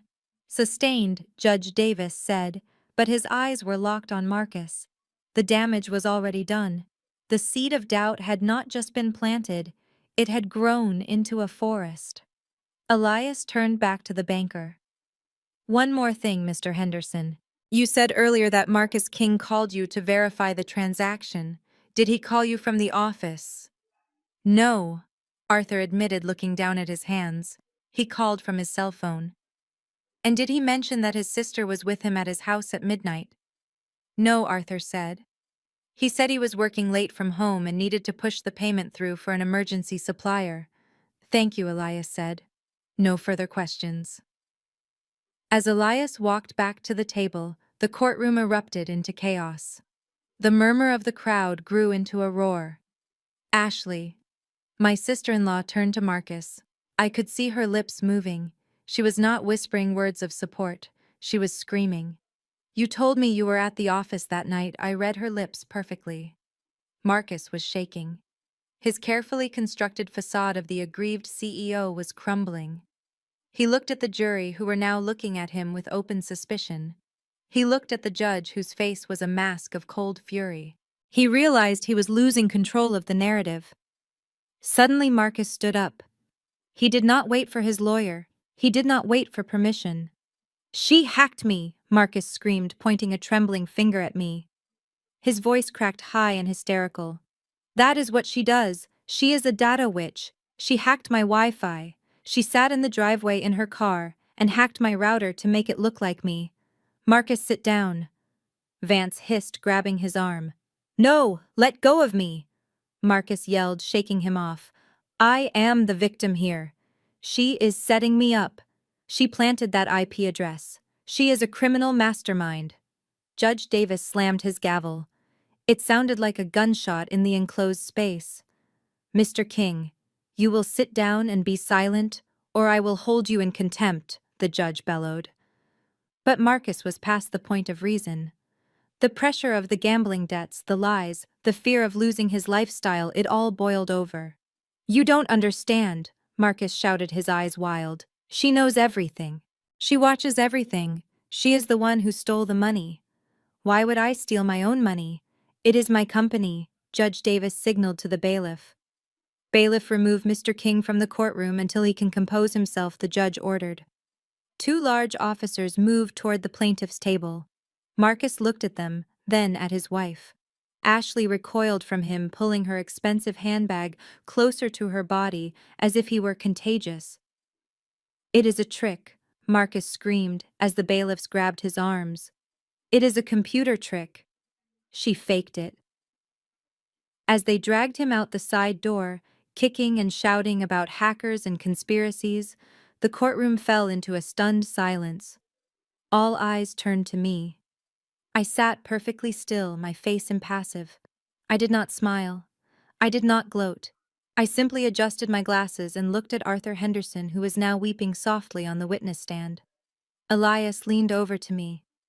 Well, he whispered. That went well. I looked at the empty chair where my brother had been sitting. He just gave us the opening, I said quietly. Now let's drive the truck through it. Call my mother to the stand. The courtroom buzzed with the low hum of anticipation as Arthur Henderson wiped a bead of sweat from his receding hairline. He looked less like a senior vice president of a major bank and more like a man standing on a trap door, waiting for the lever to be pulled. I watched him from the defense table. I knew Arthur. He was a man who valued comfort and status above integrity. He had approved loans for my father based on handshakes and golf games rather than credit scores. Now he was the only thing standing between me and prison. Elias Thorne did not rush. He walked to the podium with a slow, deliberate gait, placing his battered leather satchel on the wood with a heavy thud. He looked at the jury, then at the judge, and finally rested his gaze on the trembling banker. Mr. Henderson. Elias began, his voice deceptively mild. You have sworn to tell the truth. Let us discuss the mechanisms of the transfers in question. You stated earlier that the digital credentials used to authorize these withdrawals belong to Sophia King. Is that correct? Yes. Arthur stammered, his eyes darting toward the plaintiff's table where my brother Marcus sat rigid as a stone. The user ID and the password used were assigned to Miss Sophia King. And because her credentials were used, the bank automatically flagged these transactions as authorized by her. That is standard protocol, Arthur said, gaining a little confidence. We rely on the security of the unique login identifiers. Vance, the family lawyer, leaned back in his chair with a smug smile. He thought this was the nail in my coffin. To the layman, it sounded simple. My password. My crime. I could feel the eyes of the jury shifting toward me, their expressions hardening. My mother let out a soft, audible sigh, shaking her head as if she were praying for my soul. But I was not looking at the jury. I was looking at Elias. I leaned over and tugged on the sleeve of his tweed jacket. He bent down his ear close to my lips. Ask him about the geolocation tags, I whispered, my voice barely audible. Ask him about the IP address on the night of the 12th. Elias straightened up. He did not nod. He simply turned back to the witness, his demeanor shifting from a confused old man to a shark smelling blood. Mr. Henderson, Elias said, his voice sharpening. You are a man of technology, are you not? You understand how the internet works. I suppose so, Arthur said, looking confused by the pivot. Then you are aware that every computer connected to the internet has a unique address. A fingerprint, if you will. It is called an IP address. Yes, I know what an IP address is, Arthur snapped, annoyed. Good, Elias said. Now King Foundations uses a secure server for all financial transactions. That server logs the IP address of every login attempt. We subpoenaed those logs, Mr. Henderson. Elias picked up a piece of paper from his table. It was a single sheet of printout highlighting one line in yellow. On the night of May 12th at 11:42 p.m., a transfer of $200,000 was initiated using Sophia King's login credentials. That is what I said, Arthur interrupted. She did it. Elias held up a hand. Please let me finish. We traced the IP address of that login. It did not come from the King Foundation's office. It did not come from Sophia King's apartment. In fact, it did not come from any device registered to my client. Elias walked closer to the witness stand, holding the paper up for Arthur to see. Do you recognize this IP address, Mr. Henderson? It is 192.168.001. It is a residential static IP provided by Comcast Xfinity. Arthur squinted at the paper. He swallowed hard. The silence in the room was absolute. Even the stenographer stopped typing for a split second. I don't memorize IP addresses, Arthur whispered. Let me refresh your memory, Elias said, slamming the paper down on the railing. This IP address is registered to a private residence at 442 Oakwood Drive. Does that address sound familiar to you? Arthur looked at the paper. Then he looked at Marcus. The look of panic on Marcus's face was primal. Mr. Henderson, Elias barked. Who lives at 442 Oakwood Drive? It is the residence of Marcus King, Arthur said, his voice barely a squeak. A collective gasp swept through the courtroom. It started from the back row and rolled forward like a wave. The reporters began furiously typing on their phones. My mother stopped praying and grabbed my father's arm. My father's face went from pale to a deep, alarming shade of purple. Elias did not let up. So, let me get this straight. You are telling this court that Sophia King broke into her brother's house in the middle of the night while he was home just to use his Wi-Fi to steal money from her own company? Or is it more likely that the person who lives in that house, the person who owns that computer, simply used her password to frame her? Objection, Vance shouted, jumping to his feet. Calls for speculation. Sustained, Judge Davis said, but his eyes were locked on Marcus. The damage was already done. The seed of doubt had not just been planted, it had grown into a forest. Elias turned back to the banker. One more thing, Mr. Henderson. You said earlier that Marcus King called you to verify the transaction. Did he call you from the office? No, Arthur admitted, looking down at his hands. He called from his cell phone. And did he mention that his sister was with him at his house at midnight? No, Arthur said. He said he was working late from home and needed to push the payment through for an emergency supplier. Thank you, Elias said. No further questions. As Elias walked back to the table, the courtroom erupted into chaos. The murmur of the crowd grew into a roar. Ashley, my sister-in-law, turned to Marcus. I could see her lips moving. She was not whispering words of support, she was screaming. You told me you were at the office that night. I read her lips perfectly. Marcus was shaking. His carefully constructed facade of the aggrieved CEO was crumbling. He looked at the jury, who were now looking at him with open suspicion. He looked at the judge, whose face was a mask of cold fury. He realized he was losing control of the narrative. Suddenly, Marcus stood up. He did not wait for his lawyer. He did not wait for permission. "She hacked me!" Marcus screamed, pointing a trembling finger at me. His voice cracked high and hysterical. "That is what she does. She is a data witch. She hacked my Wi-Fi. She sat in the driveway in her car and hacked my router to make it look like me." "Marcus, sit down," Vance hissed, grabbing his arm. "No, let go of me," Marcus yelled, shaking him off. "I am the victim here. She is setting me up. She planted that IP address. She is a criminal mastermind." Judge Davis slammed his gavel. It sounded like a gunshot in the enclosed space. "Mr. King, you will sit down and be silent, or I will hold you in contempt," the judge bellowed. But Marcus was past the point of reason. The pressure of the gambling debts, the lies, the fear of losing his lifestyle, it all boiled over. "You don't understand," Marcus shouted, his eyes wild. "She knows everything. She watches everything. She is the one who stole the money. Why would I steal my own money? It is my company." Judge Davis signaled to the bailiff. "Bailiff, remove Mr. King from the courtroom until he can compose himself," the judge ordered. Two large officers moved toward the plaintiff's table. Marcus looked at them, then at his wife. Ashley recoiled from him, pulling her expensive handbag closer to her body, as if he were contagious. "It is a trick," Marcus screamed as the bailiffs grabbed his arms. "It is a computer trick. She faked it." As they dragged him out the side door, kicking and shouting about hackers and conspiracies, the courtroom fell into a stunned silence. All eyes turned to me. I sat perfectly still, my face impassive. I did not smile. I did not gloat. I simply adjusted my glasses and looked at Arthur Henderson, who was now weeping softly on the witness stand. Elias leaned over to me. "Well," he whispered, "that went well." I looked at the empty chair where my brother had been sitting. "He just gave us the opening," I said quietly. "Now let's drive the truck through it. Call my mother to the stand." The silence that followed my mother's testimony was heavy and suffocating, the kind of silence that usually precedes a funeral. My father, Samuel King, watched me with a look of grim satisfaction from his wheelchair. He believed the war was over. He believed that my mother's tears had washed away the facts and left only their twisted version of the truth. But Elias Thorne did not look like a man who had lost. He stood up slowly, smoothing the wrinkles in his tweed jacket, and walked to the center of the courtroom with a spring in his step that belied his disheveled appearance. He did not look at the jury. He did not look at the weeping mother. He looked directly at my father. "Your Honor." "The defense calls Samuel King to the stand," Elias announced, his voice ringing out with a surprising clarity. A murmur went through the gallery.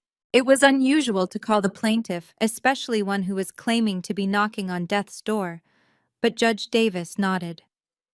My father wheeled himself to the witness stand, playing the role of the frail patriarch to perfection.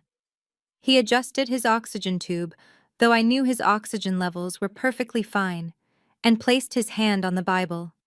He swore to tell the truth, a concept he had abandoned years ago. Elias leaned against the railing, looking less like a high-powered attorney, and more like a curious neighbor asking about the weather. "Mr. King," Elias began pleasantly, "we have heard a lot today about betrayal, about how your daughter allegedly stole from you. But I want to talk about the company itself. King Foundations. It is quite a legacy you have built." My father straightened his spine, his chest puffing out slightly. "It is," my father said, his voice deep and resonant. "I built it from the ground up, brick by brick. It is a symbol of excellence in this city." Elias nodded, flipping through a file on his table. "Excellence, yes. But even excellent companies have hard times. Let us look at the year 2019. According to these bank records, King Foundations was not just struggling, it was insolvent. You had $3 million in debt, your credit lines were maxed out, and the bank was 3 days away from seizing your equipment. Is that correct? My father's eyes narrowed. He hated admitting weakness. It was a difficult market, my father sniffed. The economy was down. We had cash flow issues. Every business goes through it. Of course, Elias said. But you did not go under.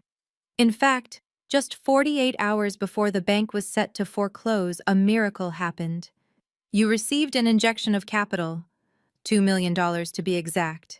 It saved the company. It saved your house. It saved your reputation. My father smiled, a smug expression returning to his face. Yes, God provided. We secured a private investment. Elias picked up a document from his stack. He walked over to the witness stand and placed it in front of my father. This is the loan agreement for that capital injection, Elias said. The lender is listed as Phoenix Holdings, a private equity firm. That is correct, my father said, glancing at the paper with disinterest. Now this agreement is quite unique, Mr. King. Elias continued pacing back and forth. Usually when a company is that deep in debt, investors demand control. They demand board seats. They demand to fire the CEO. But Phoenix Holdings did not do that. They gave you the money, they cleared your debts, and they let you keep running the show. They let you stay the boss. They let Marcus keep his title. They asked for nothing but a standard interest rate and preferred stock options. My father nodded vigorously. Because they believed in me, he said arrogantly.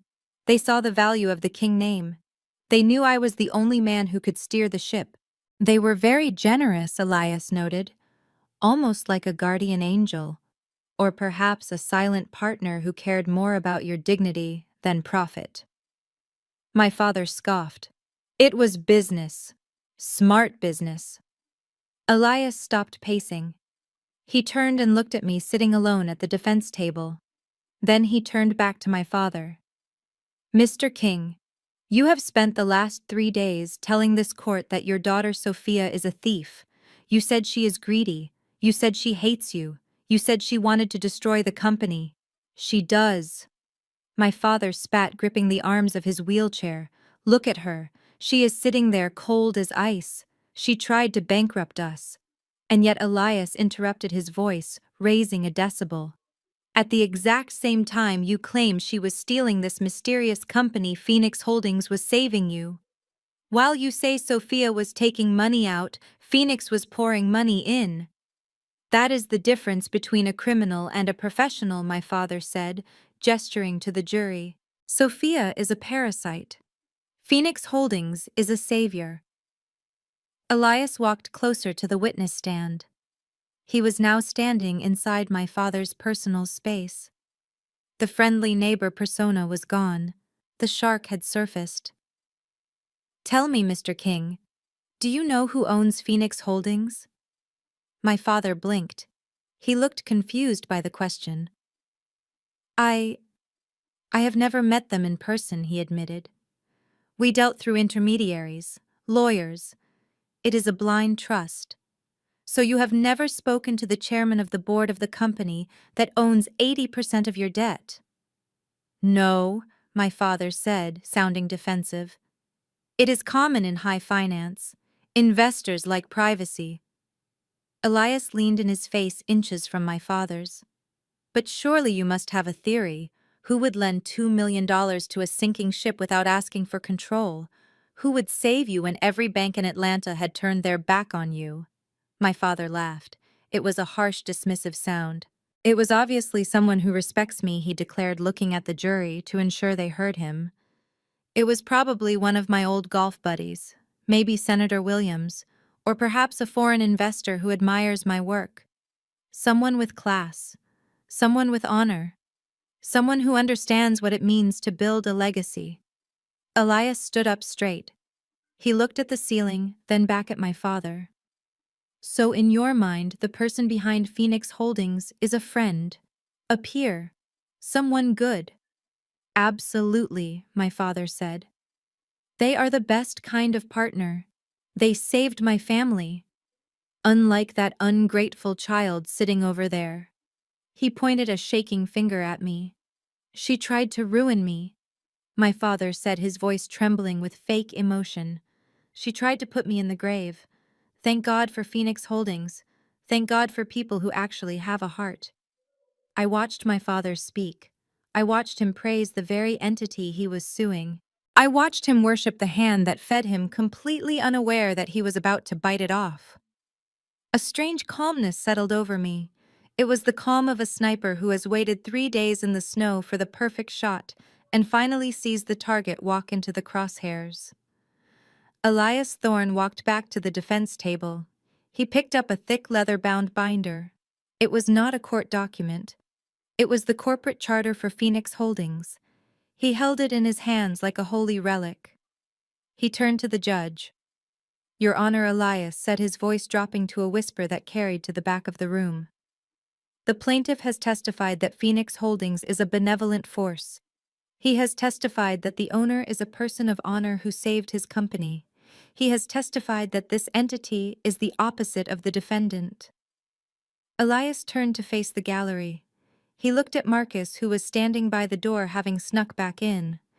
He looked at Ashley, who was chewing her fingernails. He looked at my mother. "We agree with the plaintiff," Elias said, a small, dangerous smile playing on his lips.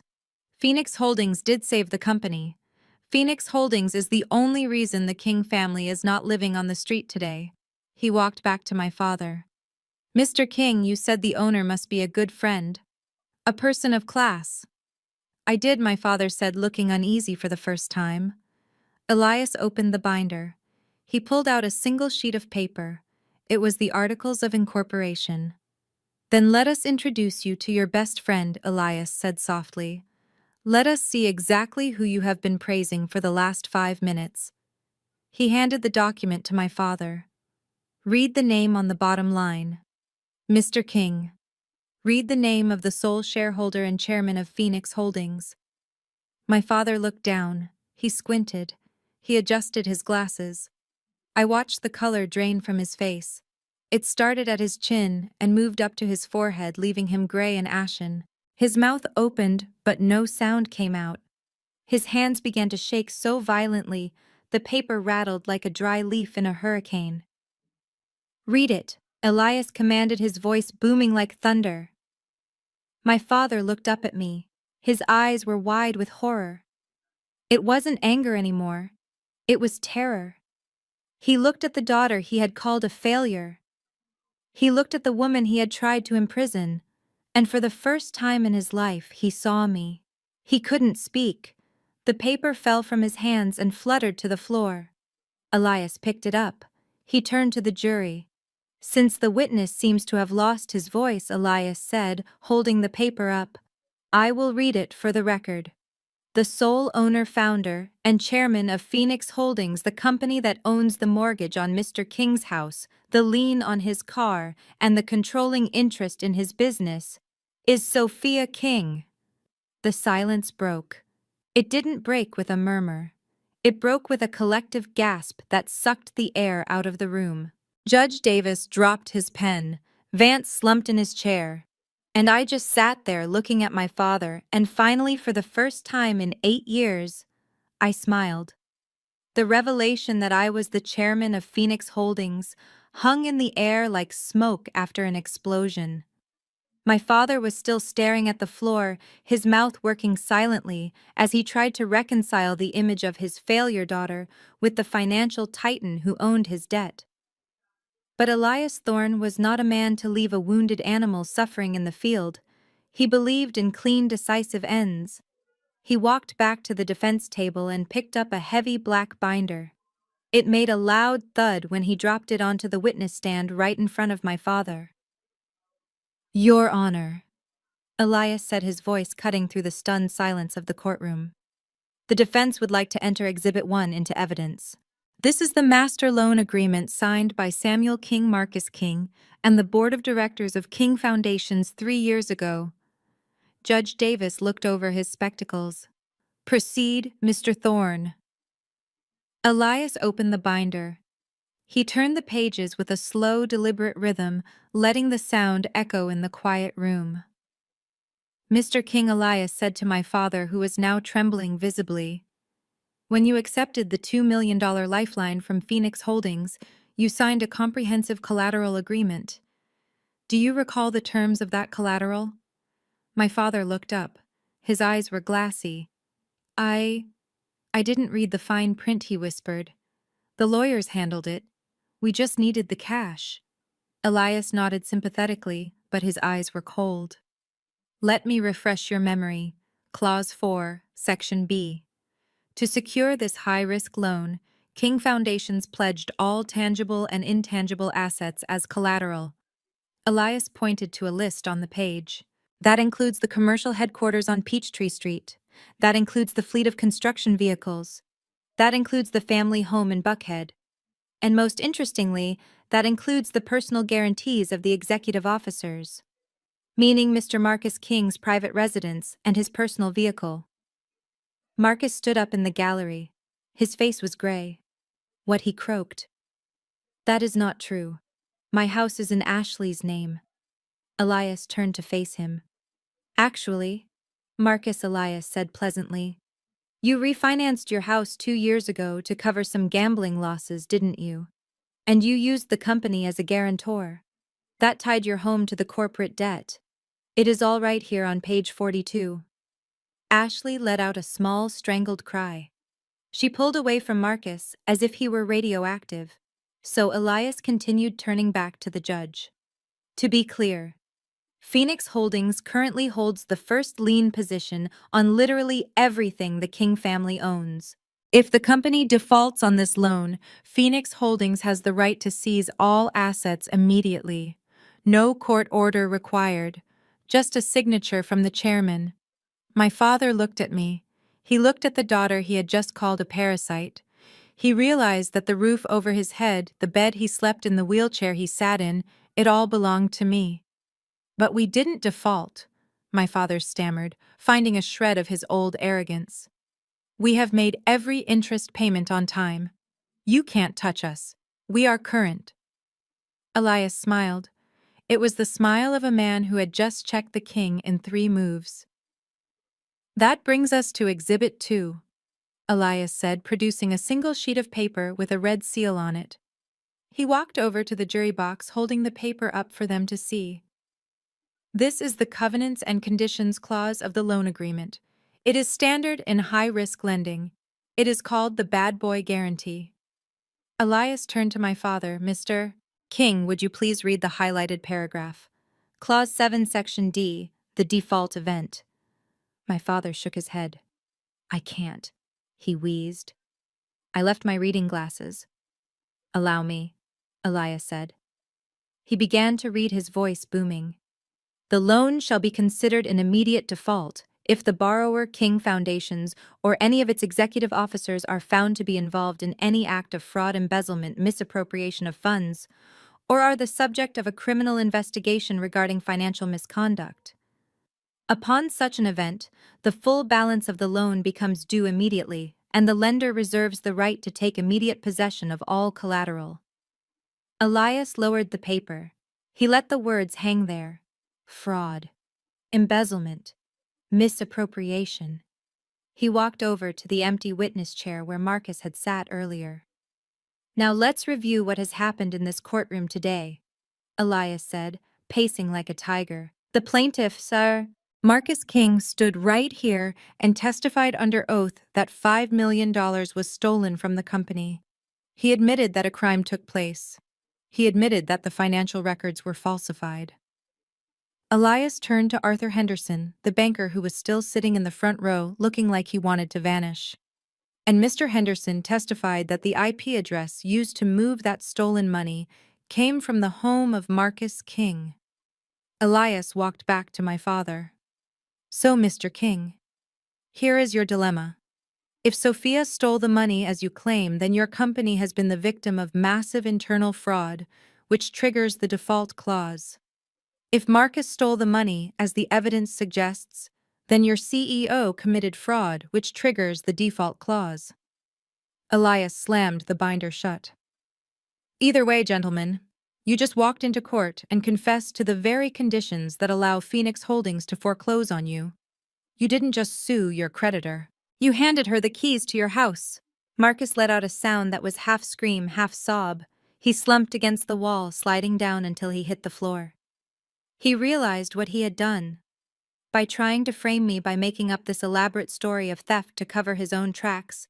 He had activated the nuclear option in the contract he never bothered to read. Ashley stood up. She looked at Marcus on the floor. She looked at me. She didn't scream this time. She didn't cry. She simply picked up her purse, took off her wedding ring, and dropped it onto the bench. She walked out of the courtroom without looking back.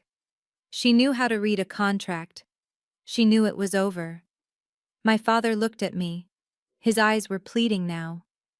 "Sophia," he whispered. "You wouldn't. We are family." I looked at him. I remembered the rain. I remembered the text messages. I remembered my mother on the stand lying about Christmas Eve. Elias looked at me waiting for the signal. "Your Honor," Elias said. "Based on the admission of fraud by the plaintiffs themselves, Phoenix Holdings is hereby exercising its right to accelerate the debt. We are moving for an immediate dismissal of the case against Sophia King and an order granting possession of the collateral to the lender." "Objection!" Vance screamed, jumping up. "This is a surprise tactic. We need time to review these documents. This is highly irregular." Judge Davis slammed his gavel. Bang! Bang! Bang! "Order," the judge bellowed. "Order in this court." The room fell silent save for the sound of Marcus weeping on the floor. Judge Davis looked at Vance. He looked at my father. And then he looked at me. There was a glimmer of something new in his eyes. Respect. "Mr. Vance," the judge said, his voice steel. "These documents appear to be notarized and signed by your clients. If the terms are what Mr. Thorne says they are, then your clients have effectively sued themselves into bankruptcy." The judge reached out his hand. "Bring me the file, Mr. Thorne. I want to read every single word of this default clause before I rule." Elias handed the file to the bailiff, who walked it up to the bench. Judge Davis put on his glasses. He opened the file. The rustling of the pages was the only sound in the room. Every turn of the page felt like a shovel of dirt hitting the coffin of the King family legacy. I watched my father. He was holding his chest, but this time he wasn't faking. He was watching his empire dissolve in the hands of a man in a black robe, all because he underestimated the daughter he threw away. I sat back in my chair and crossed my arms. The trap was sprung. The iron doors were closing. And I held the only key. Judge Davis sat behind the high wooden bench for what felt like an eternity. The only sound in the packed courtroom was the rustling of paper as he turned the pages of the loan agreement one by one. I watched him closely. I knew exactly what he was reading. He was reading the clause that gave Phoenix Holdings the right to seize every single asset of King Foundations upon a finding of fraud. He was reading the signature page where my father and brother had unknowingly signed their lives away to me 3 years ago. Marcus was standing near the plaintiff table, wiping sweat from his forehead with a handkerchief that was already soaked. He looked like a man standing on a gallows waiting for the trapdoor to open, but hoping against hope for a pardon. My father gripped the armrests of his wheelchair so tightly his knuckles were white. Vance, their expensive lawyer, had stopped taking notes. He was just staring at the wall, a look of dawning horror on his face as he realized he had been outmaneuvered not by another lawyer, but by the very defendant he had mocked in his opening statement. Finally, Judge Davis closed the file. The sound was soft, but in the silence of the room it sounded like a gunshot. He took off his reading glasses and folded them slowly, placing them on top of the binder. He did not look at the jury. He did not look at the gallery. He looked directly at Marcus King. "Mr. King," the judge said, his voice terrifyingly calm. "I have a question for you, and I want you to think very carefully before you answer." Marcus swallowed hard, his Adam's apple bobbing. "Yes, Your Honor. You brought this lawsuit against your sister claiming she embezzled $5 million from King Foundations. You claimed she was stealing from the family. You claimed she was destroying the company. Is that still your testimony?" "Yes," Marcus stammered, though his voice lacked its usual arrogance. "She took the money." The judge nodded slowly. He picked up the file again and tapped it with his index finger. "Here is where I am confused, Mr. King. According to Exhibit 1, which your own lawyer just stipulated is authentic, the company known as Phoenix Holdings owns 100% of the preferred stock of King Foundations. They also hold the controlling voting rights. And they hold the mortgage on all corporate and personal assets of the executive officers. So what Marcus said, finding a spark of defiance. They are just investors. They don't run the day-to-day. The judge leaned forward, his eyes narrowing. Mr. King, do you understand how corporate ownership works? If Phoenix Holdings owns the controlling interest, and if they hold the debt that keeps your doors open, then for all intents and purposes, Phoenix Holdings is the owner of King Foundations. They own the building, they own the trucks, they own the bank accounts, and most importantly, they own the capital. Marcus blinked, looking confused. I don't see your point. The point, the judge said, his voice rising slightly, is that you are accusing Sophia King of stealing from a company that is owned by Phoenix Holdings. Yes, Marcus said. That is what I said. Judge Davis sighed. He looked at me, then back at Marcus. Mr. King, did you never bother to ask who the chairman of Phoenix Holdings was? Did you never wonder who was signing the checks that saved your business from bankruptcy? It was a blind trust, Marcus mumbled. Dad said it was a friend. The judge opened the file to the last page. He turned it around so Marcus could see it. He pointed to the signature at the bottom. This is the incorporation document for Phoenix Holdings, the judge announced, his voice booming through the courtroom. The sole shareholder, the chairman of the board, the owner of the debt, the owner of the assets. The person who effectively owns you, Mr. King, is Sophia King. The air left the room.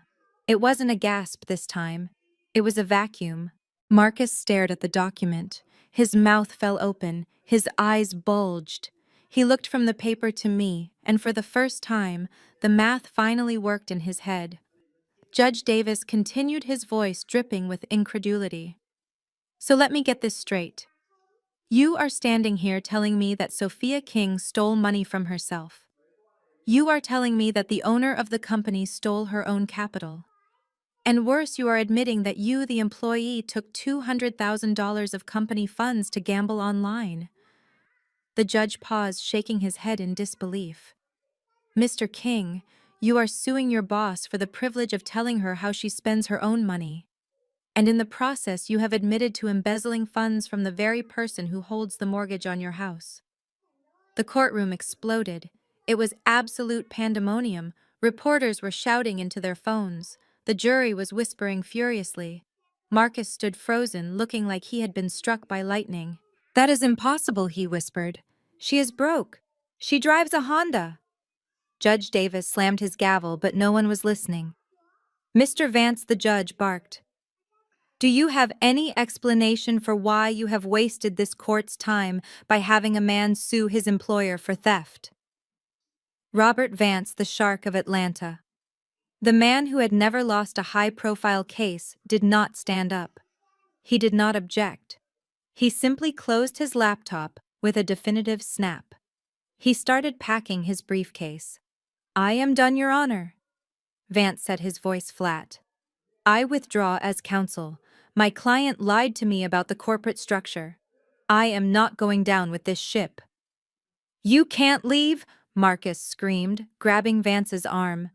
Fix this! Get off me, Vance snarled, shoving Marcus away. You moron!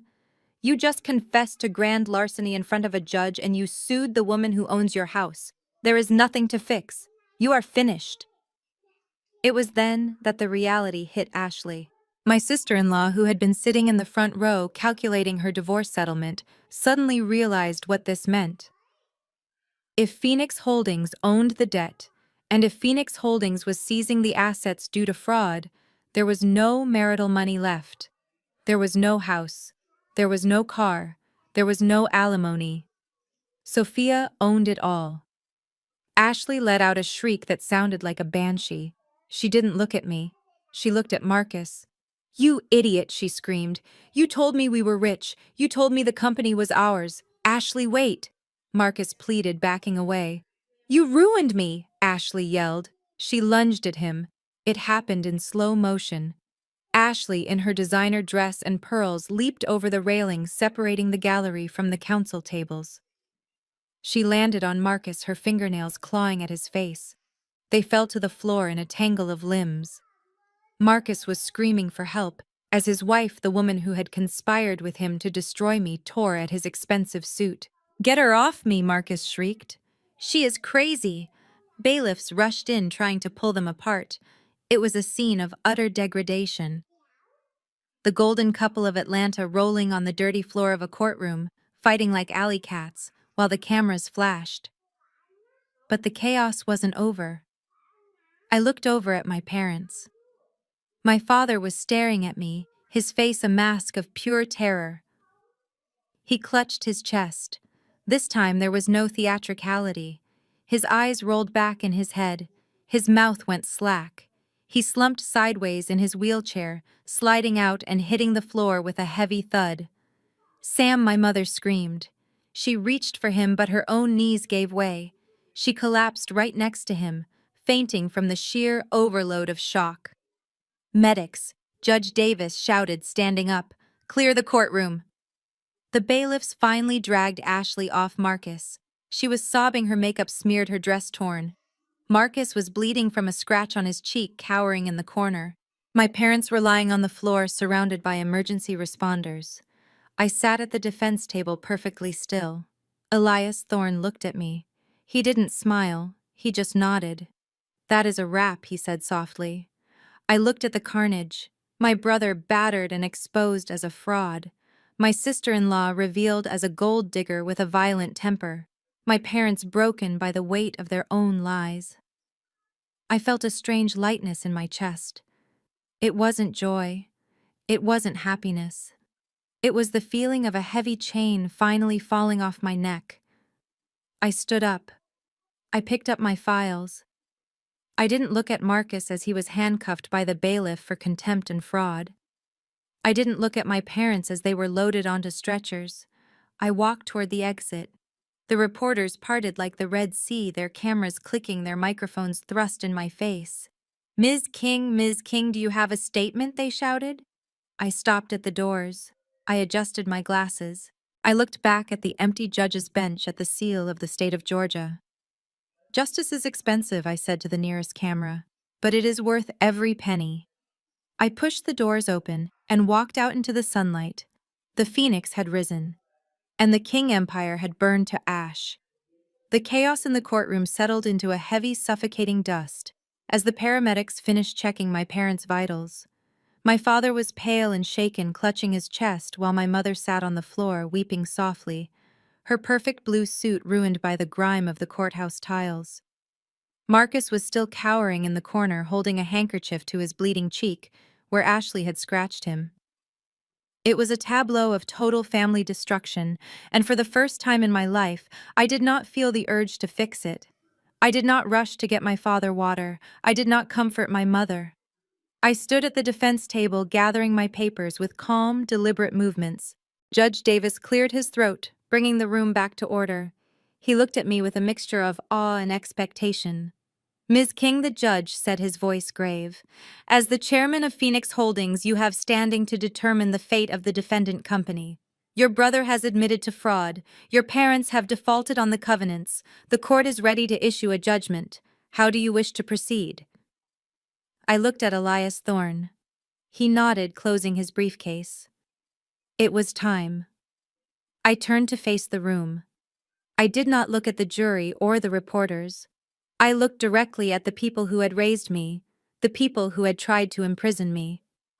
"Your Honor," I said, my voice steady and echoing off the mahogany walls. "For 30 years, this family has operated on the belief that appearance is everything and that the truth is flexible. They believed they could spend money they did not earn and destroy people who did not fit their image. Today, that ends." I took a deep breath, feeling the power of the words I was about to speak. As the sole secured creditor and majority shareholder of King Foundations, I am declaring the company insolvent due to gross mismanagement and executive fraud. I am exercising my right under the default clause to immediately seize all collateral to recover the $5 million stolen by Marcus King and the $2 million in outstanding loan principal. My father made a choking sound. Sophia, no, he wheezed. You can't. That is my legacy. I ignored him. I continued addressing the judge. I am ordering the immediate liquidation of all corporate assets. The headquarters on Peachtree Street will be sold. The construction fleet will be auctioned. Furthermore, I am enforcing the personal guarantees signed by Samuel and Marcus King. I turned to my father. Dad, you have 24 hours to vacate the estate in Buckhead. The locks will be changed tomorrow at noon. Anything left inside will be considered the property of Phoenix Holdings. Then I turned to Marcus. Marcus, your house is already in foreclosure as of this morning. My team is there now securing the premises. And that sports car you drove here today. The keys belong to me. You can leave them with the bailiff. Marcus stood up, his face purple with rage and terror. You can't do this, he screamed. We are your family. You are going to leave us homeless. You are going to put us on the street. You put yourself on the street, I said, cold as ice. I am just the bank, and the bank is closing your account. Judge Davis banged his gavel. Judgment is granted in favor of the defense and Phoenix Holdings. The court orders the immediate seizure of all listed assets. But the nightmare was not over for Marcus. As the civil judgment was rendered, the two officers standing by the door moved in. They were not bailiffs. They were detectives from the district attorney's office who had been sitting in the back row since Arthur Henderson's testimony. They walked up to Marcus, pulling a pair of steel handcuffs from their belts. Marcus King, the detective, announced, spinning my brother around and slamming him against the table. You are under arrest for grand larceny, wire fraud, and perjury. You have the right to remain silent. I suggest you start using it. The click of the handcuffs ratcheting tight around Marcus's wrists was the sweetest sound I had ever heard. He thrashed, looking at my father for help, but my father was too busy staring at the floor, realizing he was about to lose the roof over his head. Mom, Marcus cried out as they dragged him away.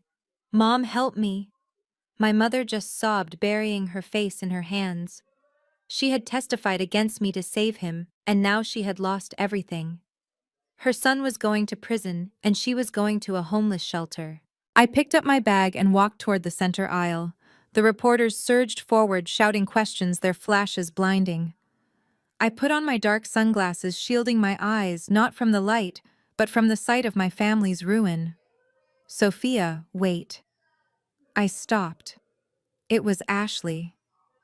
She was standing near the gate, her dress torn, her face streaked with mascara. She looked pathetic. Sophia, please, she begged, reaching out a hand. I didn't know. He lied to me too. We are sisters, Sophia. I can help you run the company. Don't take my house. Please. I have nowhere to go. I looked at her hand. The hand that had pushed my grocery basket onto the floor. The hand that had typed those hateful social media posts. You are right, Ashley, I said. You should have kept those receipts from the grocery store. You are going to need them. I walked past her, leaving her screaming my name. I walked past my father, who looked up at me with tears in his eyes. I am sorry, he whispered. Sophia, I am sorry. It was the apology I had waited a lifetime to hear. But it was too late. It wasn't an apology born of love.